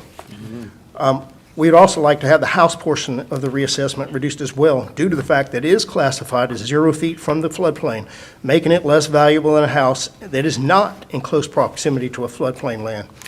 And of course, we presented the pictures. And by the way, if you look at those pictures, it's obvious that a couple of them where you can see the orange water flowing from the window, that's the second story in our house. If you look at that, you can see whitecaps on that water. That water's flowing. If it had come up, it came within 30 feet of our house. If it had hit the house, it probably would have washed it away. Right. I'd also like to add that when I first called the tax office, I was informed the floodplain designation had been removed. And neither the people at the tax office or us Yeah, can understand and I why. think that's probably what we need to get behind first is the flood designation. So let me see if members of the board have questions for you before we have the county present their information. Mr. Ashcraft? No, sir. Mr. Benchin? No, sir. Mr. O'Keefe? No, thank you. Okay. Wait for the county. If you would have a seat and let us hear from the county, then I'll give y'all a chance to come up for a rebuttal after they present, okay? Thank Maybe you. we get some clarification on it, Thank you. okay? Okay, so this parcel, total size is 21.91 acres. And kind of the breakdown of the flood, we got 2.138 acres with no flood discount on it. How much? 2.1381. That's at no discount. Then we have 7.3019, which is in flood zone AE. That is discounted at 45%. We have 1.1788 acres in flood zone X.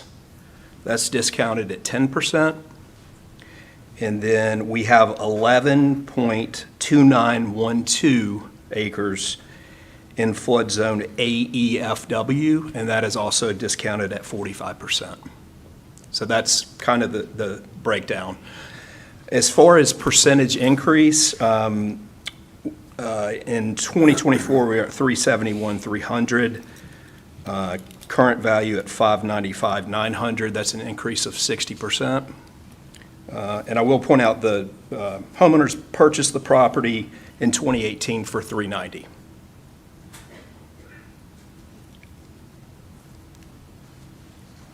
What year again, purchase? 2018. 2018.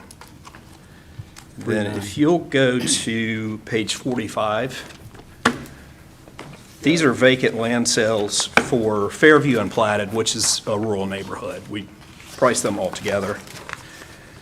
So you'll see where they fall, the $13,518 per acre. That is after the discounts have been added. If we remove those discounts, they would be at $20,115. So that kind of, if you see the scale, that kind of fits where it would be without the discounts.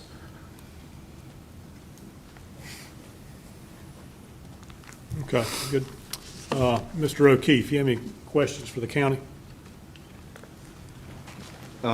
It's just getting into the math behind the floodplain characterization. It's 7.3 plus 1.17 plus 11. I mean, it's basically everything is at 45% except for 1.1 acres, which is at 10%. Correct. And then the 2 acres that we don't have any flood influence on. Yeah. But, which is where the house is, I'm assuming. Right. That's it. I just wanted to make sure of that. And then the difference between the 10% and 45% is the difference between an X and an AEFMW, some sort of class. What's the difference there? Is it just less susceptible? Less likely to flood, yeah. That's what I just, Yeah, and that's FEMA establishes that. that's their rules. Correct. Thank you. Mr. Benson? The entrance is on Lawyers, right? You get to it through Lawyers. I guess the blue line is just kind of covering the driveway where you Yeah, it looks like the driveway runs right under Yeah, the blue okay. line. Under the blue line, right? Yes, sir. Okay, wow. Is there a better picture of the house, I think we have them in there. If you go to. or is it all aerial? I think he's got one in our packet, but he's gonna give you the page number, I think.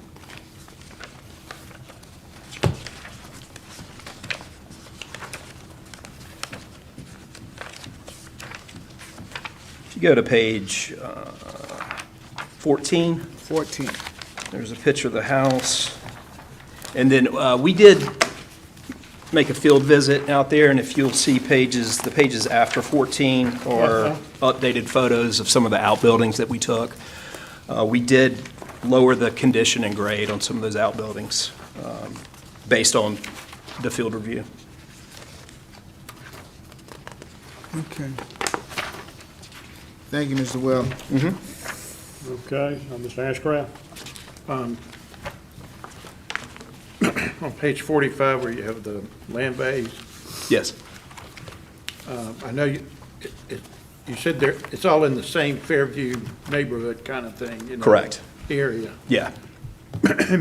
And based on that, of these sales that you have here, do you know if there was floodplain on any of those? Based on the pricing, I would say no. That's why the 13 is substantially less than the other sales. But basically, we're consistent throughout the county. We establish land value, and then the flood discounts are applied. So if you had to look up those parcels right there, you would know for sure there's no floodplain, or there is floodplain? Based on the price per acre, I would think there is no flood discount. I have not pulled those up. Okay.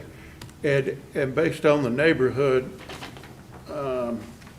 did you get this from them? Yeah, I did. The only thing You know the that I lo- would point out is all those comps are in Marshville and Wingate, which is a completely different area than what we're talking about. Yeah, I kind of thought that too, when I was looking at it.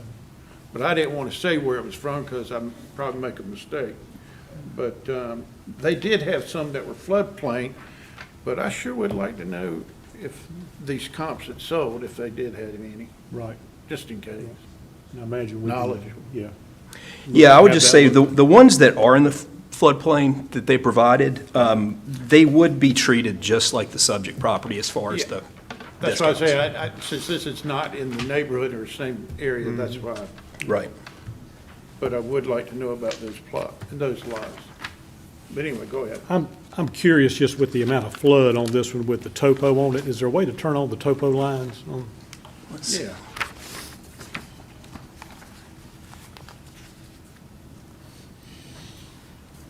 If it's just flat, or flat and low, or is there?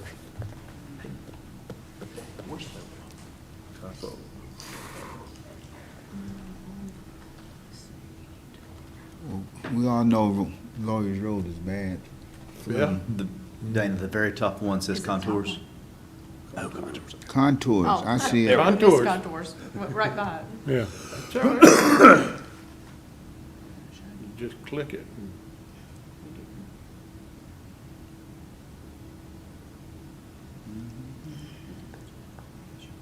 Yeah, pull it up on That look, not quite like what we want, right? Yeah. Okay.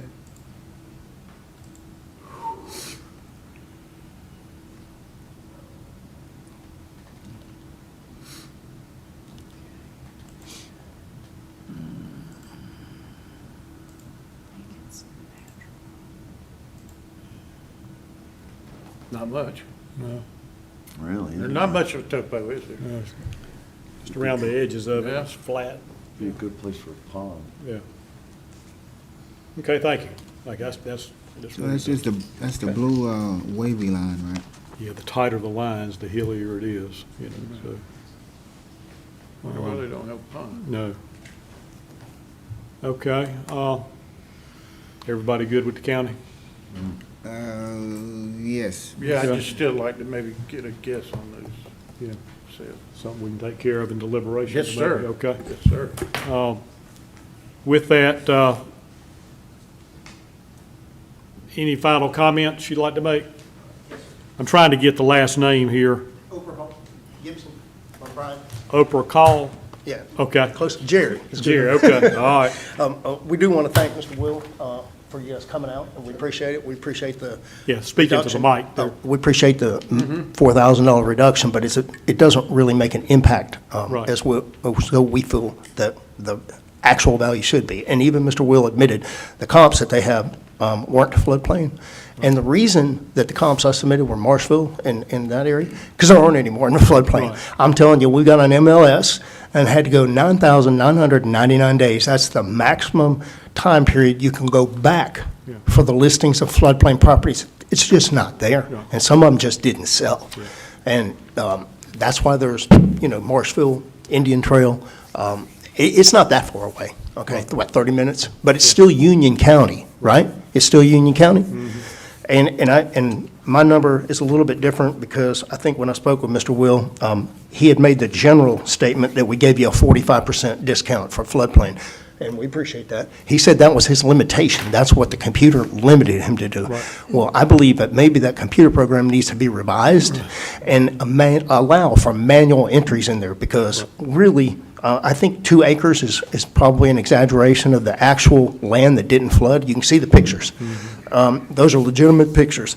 Yeah, And those so- help. Yeah, so I appreciate you getting those to us. Yes, sir. And the revised or the revised assessment, and mine's a little bit higher because I didn't realize that there was whatever part that was only a 10% discount. So we're in the neighborhood of 658, a little under 658,000 for the revised assessment on the land value.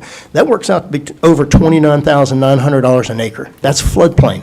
And he was just mentioning properties that weren't floodplain at $20,000 an acre. This is not usable. It's not buildable, it's not usable, and I'll bet if we put a for sale sign on it right now, you couldn't get a builder to touch it. Mecklenburg County's getting sued right and left for the stuff they have uptown, East Drive, Eastway, that floods all the time. They're shutting those properties down. So I hope you. I got your point on the flood. We appreciate that Yeah, so much. We got you. And Okay. Thank you. I Thank you. appreciate you. All righty. Madam Clerk?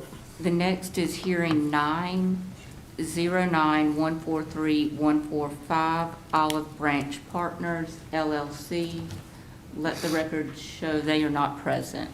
Okay. Would y'all like to take a break? Yes, maybe take a 5-minute recess. Everybody good? That'll be good, Mr. Chairman.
Okay, we're going to start the deliberation phase of the hearing with hearing 1, parcel 060994438.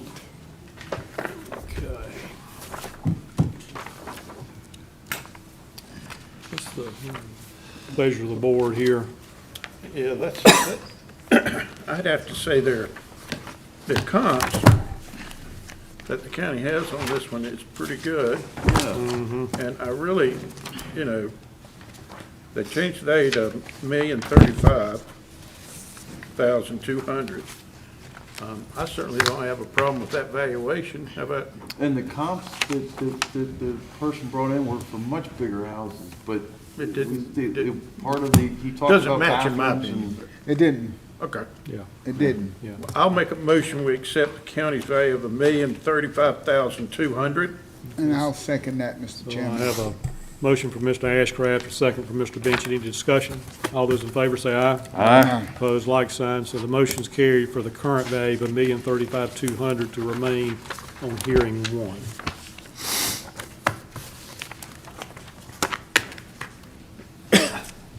Next, we'll be hearing 306105182. That one, you want me to? That was in square footage. Oh, That was in yeah. square footage, let me tell you, it's close enough for anything. Yeah. I make a recommendation, current value the county has on it, $643,700. Okay. Second. Have a motion from Mr. Ashcraft, a second from Mr. Bench. Any discussion? All those in favor say aye. Aye. Opposed, like sign. So the motion's carried for the current value of $643,700 to remain on hearing 3.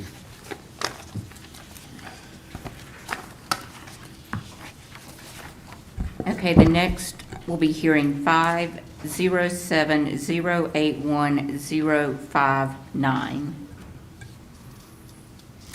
This is the I list. just got a headache on this one, that's about all. Yeah, this, I understand kind of how they came up with the number, and I know that area there, and I kind of know what they're dealing with. Yeah, that's the, I mean, this is Yeah, multiple lots, but a way to get around the perking issues that they seem to have worked it out. That's certainly the way they're handling everybody else. Well, yeah, if it does perk, it perks. It's just bigger lots. Oh, no. I don't know why they're all three not 85. You know? I think You know what I I'm saying? think, I think that typically what they've seen in there, Uh-huh. it takes multiple. more than multiple lots for a home site. Yeah, but those are the little lots. I think maybe the bigger ones too. Yeah, it seemed like, think it's some of it both. seemed like it didn't matter what size. They needed, Just the area, it's almost. they needed four of those little lots, generally speaking, to get to a perkable situation where you could put one I got you. house on. See, now that's what I'm saying, that makes sense. Yeah. but- Okay, and that's why wherever you put the other ones, you could cut that one in half and make sure you get enough to perk. Yeah, I think Ms. Wiggins used a phrase, if y'all can help me remember, to the benefit of the taxpayer, or they referred to the taxpayer, some verbiage, so they were being considerate of the perking situation. So if it took multiple lots to get to that perking situation, that's where the $100 came in, with that additional lot. The way I understood it, I mean, even if he had a fourth lot, if it had joined, He'd that have- one would have been That a would hundred. have been $100 as well. And Up to 4. Right. And graphically, that was presented on that thing that's definitely a Right headache here. scratcher, but this, I finally figured this Yeah. out. Yeah. If this were explained, this sort of made it all make sense. Here's, your one lot, and then there's 2 lots, and Yeah. then 3 lots, and then 4 lot, 5, 6, 7. I mean, it drops it down and explains, you gotta have one to Yeah. get the other. Yeah. And then you can't just start with $100, you gotta have the No. 85 to get to the 100. 100, yeah. And then it all kind of evens out. So I think and it's definitely, well, not definitely, it's the way they are handling everything else in the area. So all try to things make being it- equal, that's the whole idea, right? Yep. They try to make it affordable for the taxpayer. Yeah, they've tried to work it out, I think, in a very creative way, I thought. I mean, Well, it works. The exemption is a whole different issue, so nothing to deal with on that today, so. What's the pleasure of the board? I recommend that we accept the county's valuation at 85,000. Second. So I have a motion from Mr. O'Keefe, a second from Mr. Benchin. All those in favor say aye. Aye. Opposed, like sign. So the motion's carried for the current value to remain on hearing 5. And I assume that'd be the same for Yeah, hearing 6. probably need to get it in the form of a motion. We kind of need to clarify it. So move, Mr. Chairman, on hearing 6 for 85,000. Yeah, so. Can I read it in for the minutes real quick? Oh, I Yeah. apologize, Yeah. Mr. Chairman. The next hearing will be hearing 607018087. Okay, and I have a motion from Mr. Benchin for the county value to remain, which means the cumulative value of 5 and 6 is 85,000. It's 85, Yeah. right, it's not the- 285, it's just Right, 185. it's 185, okay. 85,000 one time. One time, one time. this one. Actually, they're each 85,000. That's right, they They're are. each separate. It's because Yeah. they're separate lots. They're not contiguous. So it's a separate 85,000, which is the way everything's being assessed. So I think we ought to accept Wait the a minute. county's valuation at Yeah. 85,000. You good? What? Huh. You want me to pull it I don't back up know. for you? No, I thought it was 185. I thought it was, yeah. No, I got that. I'm with you. But I thought, because I had specifically asked that question. Yeah. Yeah, me too. So I mean, we're in the discussion phase of the motion, so we can, We can discuss. yeah. It was my understanding that it was for a singular, a combined, the double lot, which is what we're looking at, is 059, that's $85,000 value. Right, that one's, Then the one. we just the one voted that next for to it 85. Is also worth 85,000, and the one that is butting up against the one to the south and west, I'm assuming if we're going north, that one where the hand is worth 100. Yep, but that's not being appealed, so that one has That one's 100 not on being it. appealed because but it's contiguous to the one above it. Yep. So therefore, it falls under the program. Now, as they get smaller and smaller, you get lesser and lesser benefit, but Okay.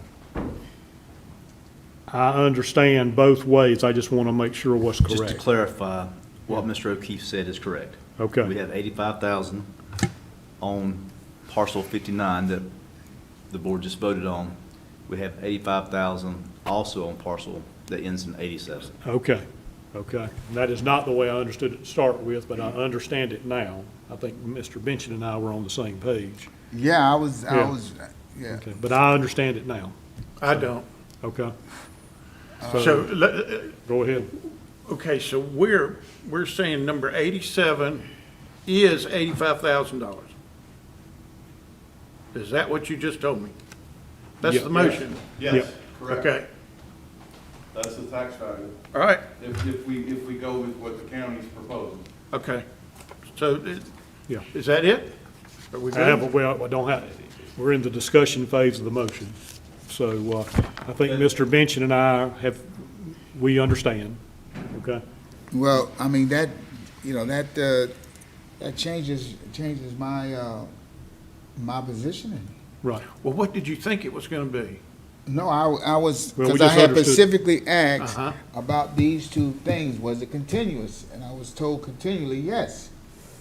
So, now it's being said that they're individual 85,000. That's pretty good. And I think I get the math here. If you were to with the go down to side- this one, if it were attached to this one, this would be 100. Yeah. That, what's happening here and here is only because those two exist together. Or you There's- could have, There's no benefit there.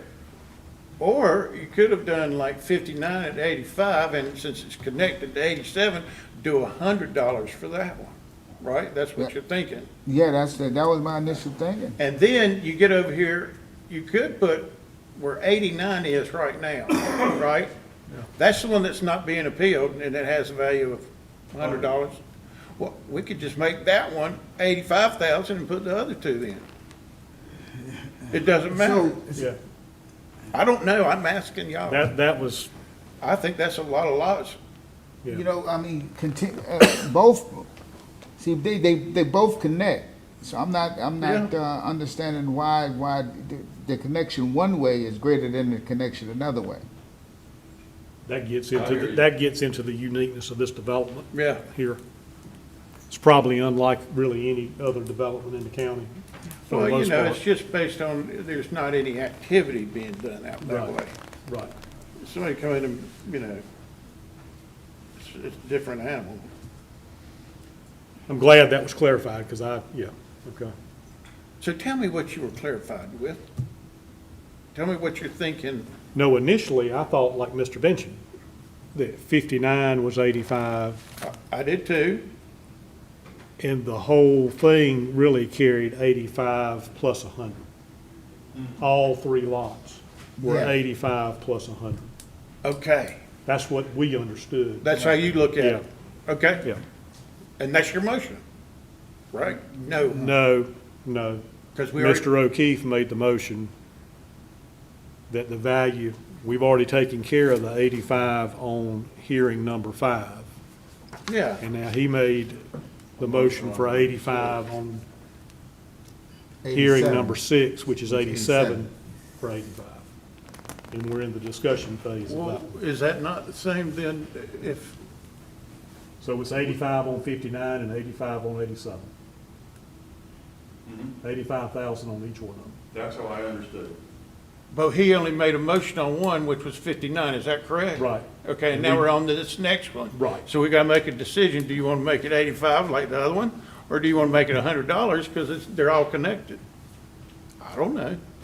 I think that's mean- how, I believe the way what's being laid before us is the way it's been treated by the county. And we're not gonna be treating it the same, we're gonna be treating it different if we do that. If we don't keep it at 85, we're gonna be treating it differently. Oh, okay, for number 87, which is the one we're on. Right. It's just that Jimmy and I had a little bit of a Okay. misunderstanding how they came up with the numbers. All right. But now we both Marty, understand.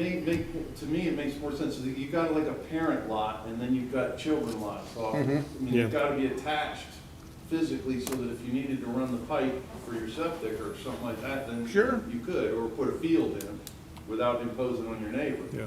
Well, is that analogy that you just used is why I thought it was just continuous. But it seemed like the county was trying to jump in, Mr. Chairman. Yeah, Okay. okay. It seemed like the Would- county excuse was me. trying to Would jump y'all Brad, like Mr. a Helms. little bit of clarity? Yeah. Would you, Yes, we'd Mr. like some Chairman? clarity. And It maxes out at 4 and starts over at 6. Mr. O'Keefe, looking at that graph, and you could see it on the graph that Mr. O'Keefe was That's- referencing. What you said about it maxes out at 4 and then starts over again. She explained that when she was explaining it to us. yeah, Okay, It starts over. That's why we can't carry it around. We can't make it $100 versus 85. Uh-huh. Because it's gotta be, they gotta have the parent. Once at 4, the parent can only have 3 children. Okay. Almost. I mean, that's Yeah. my Okay. analogy. And so what you. so what's the motion? I make a motion that we accept the county's current value at 85,000 because that's the parent lot. Okay. That's, number 87 now. Are we on that 87? we're on hearing 6. Hearing 6. Okay, So do I have a second? I'll second. Second. Any further discussion? All those in favor say aye. Aye. Opposed, like sign. Aye. And well,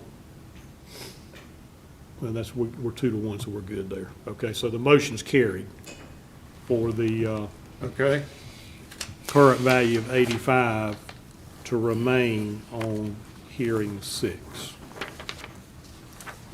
The next hearing will be hearing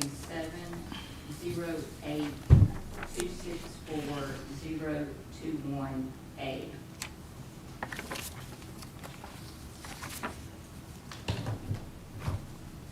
Oh, I remember this one. This Numbers.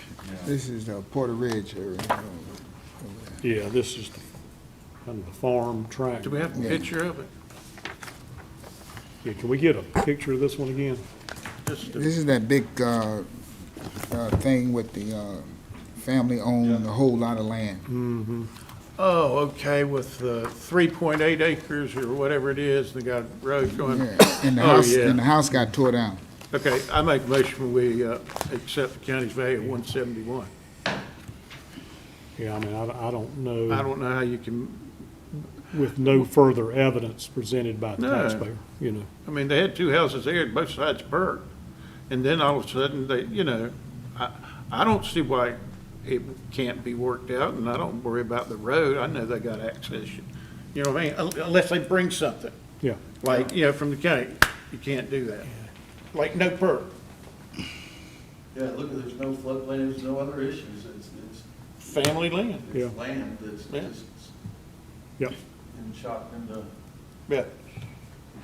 I mean, that's all I'm A saying. little odd, yeah, but there's nothing, there's no other evidence that was presented, in my opinion. I mean, it's like I said, I mean, who knew? You could probably put two houses right there in that one side of the road and Yeah, two on the other. right, You don't know. yeah.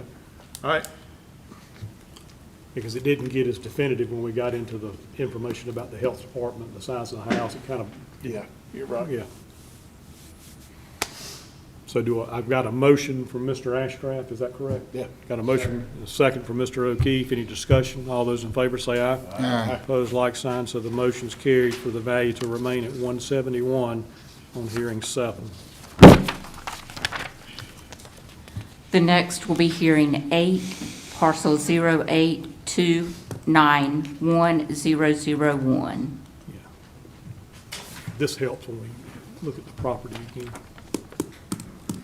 This is, It's the old floodplain. Mm-hmm, and a lot of it. okay, now that floodplain, did the county get any information on?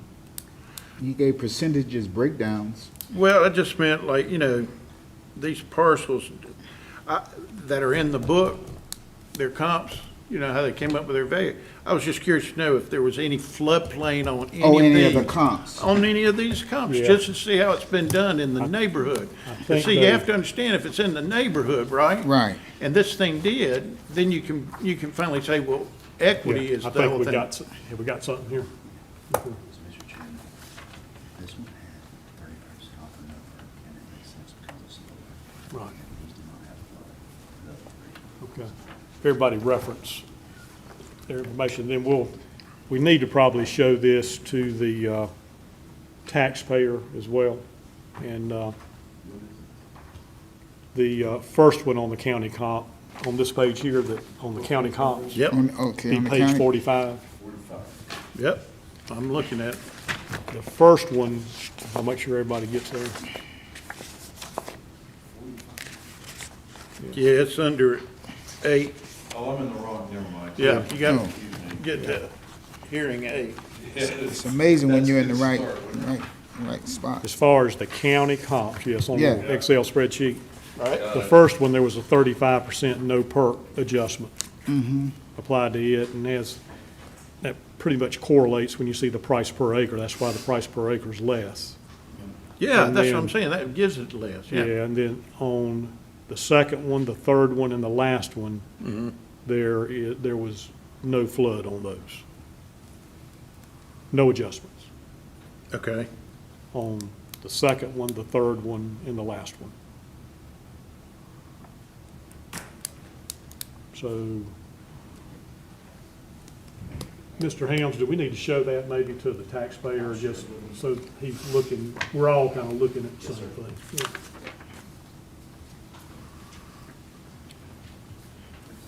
so the county just did a 35% discount on, I don't know how many of acres in the 15.3, 15.25 For a no perk. for no perk, but it did get an adjustment, Yeah. but we don't know how many acres.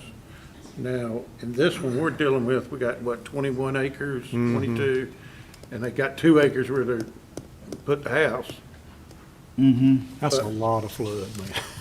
I mean, I'm not saying it doesn't flood. Yeah, I mean, that's for sure. yeah. But, is the discount enough? It's what, right? Is that Right, how that's we're looking kinda- at this? that's- why it's $13,518 an acre. I mean, I thought, and maybe we just hadn't dealt with it in this way, that if it was in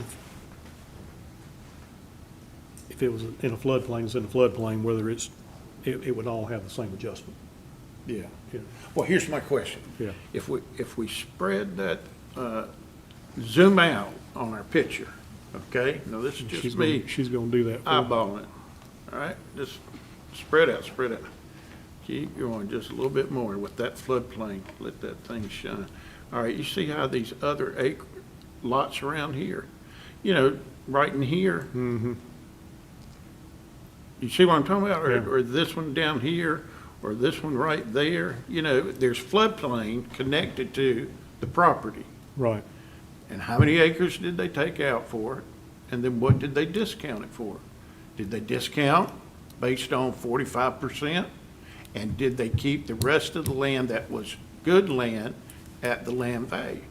That's called equity right in there. Right. That's what I'm trying to do here is if you look at, go across the street to the right and you see these houses that have nice driveways, 3 of them, but my goodness, look at the rest of their lot. Yeah. It's covered up. Right. And they got a house, and they're living there. Yeah. And I wonder what their land value is compared to the same over here. You know, just say that one. Yeah. I mean, okay, that land is, I don't know how many acres, it's 20B or 20M or 20L, how many acres it is, but I just wonder what the land values are on those. Yeah, there's a gap in the evaluation price of $245,900. Is that different shading of green? If I can ask Brad this question, Mr. Helms. Less flood, I mean, what's less flood, more flood? I reckon the darker green is more flood, is more likely to flood. Well, right on, with this overlay, I would say that that lightest part Mm-hmm. on the south side of this parcel, and if you look closely, you can actually see the creek. That would be the floodway. And then you've got a little darker shade on either side of that, which is the next degree of flooding that FEMA has designated. And then the greenest part on the fringes is the X, we call it the X, flood that FEMA has designated, and it's less likely. They have a percentage of likeliness to flood at so many years. FEMA has all that. So we did apply the same adjustment throughout the county equitably with parcels that have these flood issues with FEMA going through. And it is 45 for the floodway and 45 for the next layer, and then it's 10% for the X, the lease amount. Okay. Which is the piece closer to the house. Correct. Right. Okay. But as I said, that 20B on the right, your house, and then look how much of it is floodplain. I want to know what the land value is for that and how they adjusted that. Yeah, can we pull And then that the up? next one would be the same situation. It's got more land. And the third one, that's a prime example of what we have over here, except they have 20 acres. Right. That's the only difference. Yeah. They have 20 acres that are in floodplain. These have a floodplain, right? How much, what's the value? Would there be a way for us to pull that up to know how the flood adjustments were applied on those three that Mr. I Ashcraft? want to know Okay, before I vote. yeah, I want to know how that's handled. yeah, we could, Take a recess and go pull it up, research and come back. yeah. Or we could table it. Take it and come back. I make a motion, we table this until we get these values on the land right here. So that would be Is that all right on with y'all? on 20B, 20M, and 20L. Yeah. We're gonna want to know what the flood adjustments Right. are What's the on land value? those three tracks. They'll be comparable to this Judge, one. will you repeat those parcel numbers for me? Yeah, it's the one that ends in 1020B, 1020M, and 1020L. Yeah. they're gonna be very similar to the They- others in terms of just even percentages. It's Right, Well, that's what I could break down. right. And there's a is lot of what's flood, the there's a lot percent. of, there's a dwelling on each one They of just them. got enough for a house. Yeah, That's all they Yeah, got. and They just can't do see how- anything else. yeah, It'll fall in. yeah. It- Good That's what point. it is. That's If I- good. If I may, those are, just so you know, full transparency, what you're asking, for, those are lots that, a new subdivision that was cut out, and those are lots in that sub, those are all new homes. So this one's treated as rural, the subject, so it's a little different. Okay, you're saying that's a subdivision? It is. All right, so if we walk all the way across, take that hand to the right. And, okay, look at this raw land right here, all those trees and stuff. What's that number? 017? Yeah. It has a little touch of it in there, and I don't know if it's part of a subdivision or not. Move it up. It would not be. Okay. Well, throw that one in there on the side, but I'd still want to know what those are. 10, 17. Would the flood adjustment, though, even though those are in a subdivision, would the flood adjustment be the same? Or would it be So- treated, It can be treated differently in a subdivision if we see that all those are selling for a lot, like similar Right. for, even though they have, let's say the ones that have flood may be 5 acres. Right. And the ones that don't have flood on the south side of the road, may be 2 acres. And they're selling for the same price, we'll just value them all at a lot and not make a flood adjustment. So you may not see an impact, you may not see flood adjustment on these, but the value will reflect the correct value, if that makes sense. okay, Dutch, one more thing. If you go to the left of the parcel that's in question, there's some flooding on that thing, and I assume it's kind of like that one. What is it? Talking about 05. 0005. And you're going to tell me that, so is that a more comparable comparison? Or the next one, 06, because, you know. maybe looking Is at there 006 houses? and 005. I'll take a look. There's houses on them, but, you Those will know, be very comparable, we'll take a look at those. yeah. And Do we still want to look at the ones in the development? Well, he, Yeah, I we'll still, wanna know. okay, I just want to know. oh, for knowledge basis. yeah, Was he- yeah, okay. just to get it all in front of us, so we'll, If a developer were to do it, they would do a common area as opposed to spreading it out to each individual. They would, I mean, that's sort of a question, but in most developments that I've seen, they have a common area Yeah. that is just, everybody owns the common area, and then your lot's over here, and don't worry exactly how big the lot is. yeah. Yeah, so, Yeah. so adding to those, we're going to add 5005 and 5006.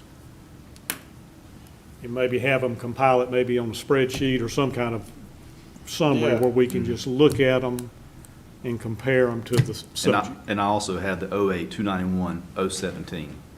Yeah, which is the larger tract to the larger. right of the ones in the development. Yeah. Correct. Okay, Excellent work. yeah, thank you. Okay. So with that, I mean, let me make sure I'm not doing anything out of order. Do I need to give the taxpayer a moment to respond? Well, I Since don't we- know. This is deliberations. Yeah, I just had a quick question. yeah, that's fine, just, I think since we've been asking the county questions, it's only fair we give you a, yeah. Thank you. Yeah, And I appreciate all the efforts that you're Yeah. going to going forward. But that piece of paper with the comps that I submitted, if you Right. just look at the first 2 properties, I know they're Marshville, it's a little down the road, but that figure to the right that I've highlighted and double underlined, both of those are, that's all the tax per acre on floodplain properties, and it's almost half of what we're being charged. And I know it's Yeah, I down the saw road a that. little bit, but it just doesn't make sense to me to have That's a little that different wide of a issue. disparity Yeah. on what a taxpayer is paying Yeah. in the Yeah, same we're- But designation. that's not in the same neighborhood.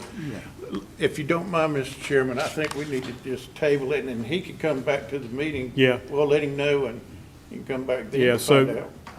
Mr., is it Oprah? Yes, sir.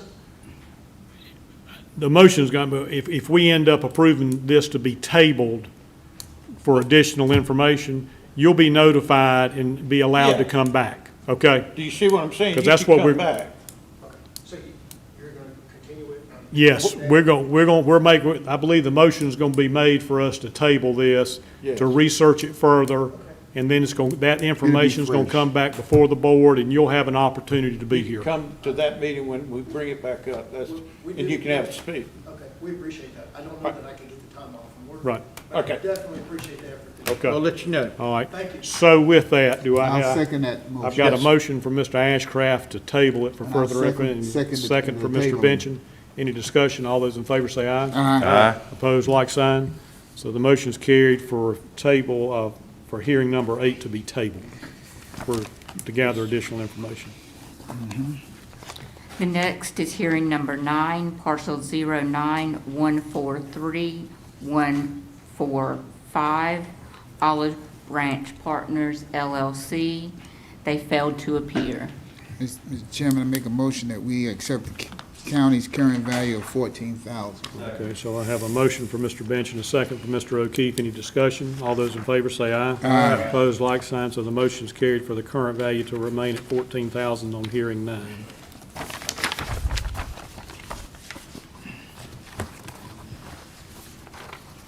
Next on the agenda is hearing 10, staff recommendations, and you have 2 spreadsheets, Addendum A and the additional staff recommendations for hearing 2 and hearing 4 today that were agreements. Okay. Adding those to them. Got it. Make a motion, Mr. Chairman, that we accept staff recommendations for hearing number 10, Addendum A. So I have a motion from Mr. Benchin and a second from Mr. O'Keefe to accept the staff recommendations as presented. Any discussion? All those in favor say aye. Aye. Opposed, like sign. So the motion is carried for the staff recs to be approved. The last item on the agenda today is hearing 11.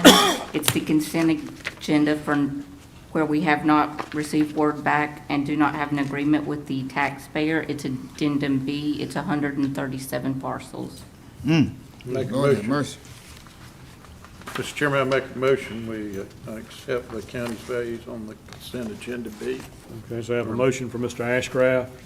Second from Mr. O'Keefe. Any discussion? All those in favor say aye. Aye. Opposed, like sign. So the motion is carried for the consent agenda to be approved as presented.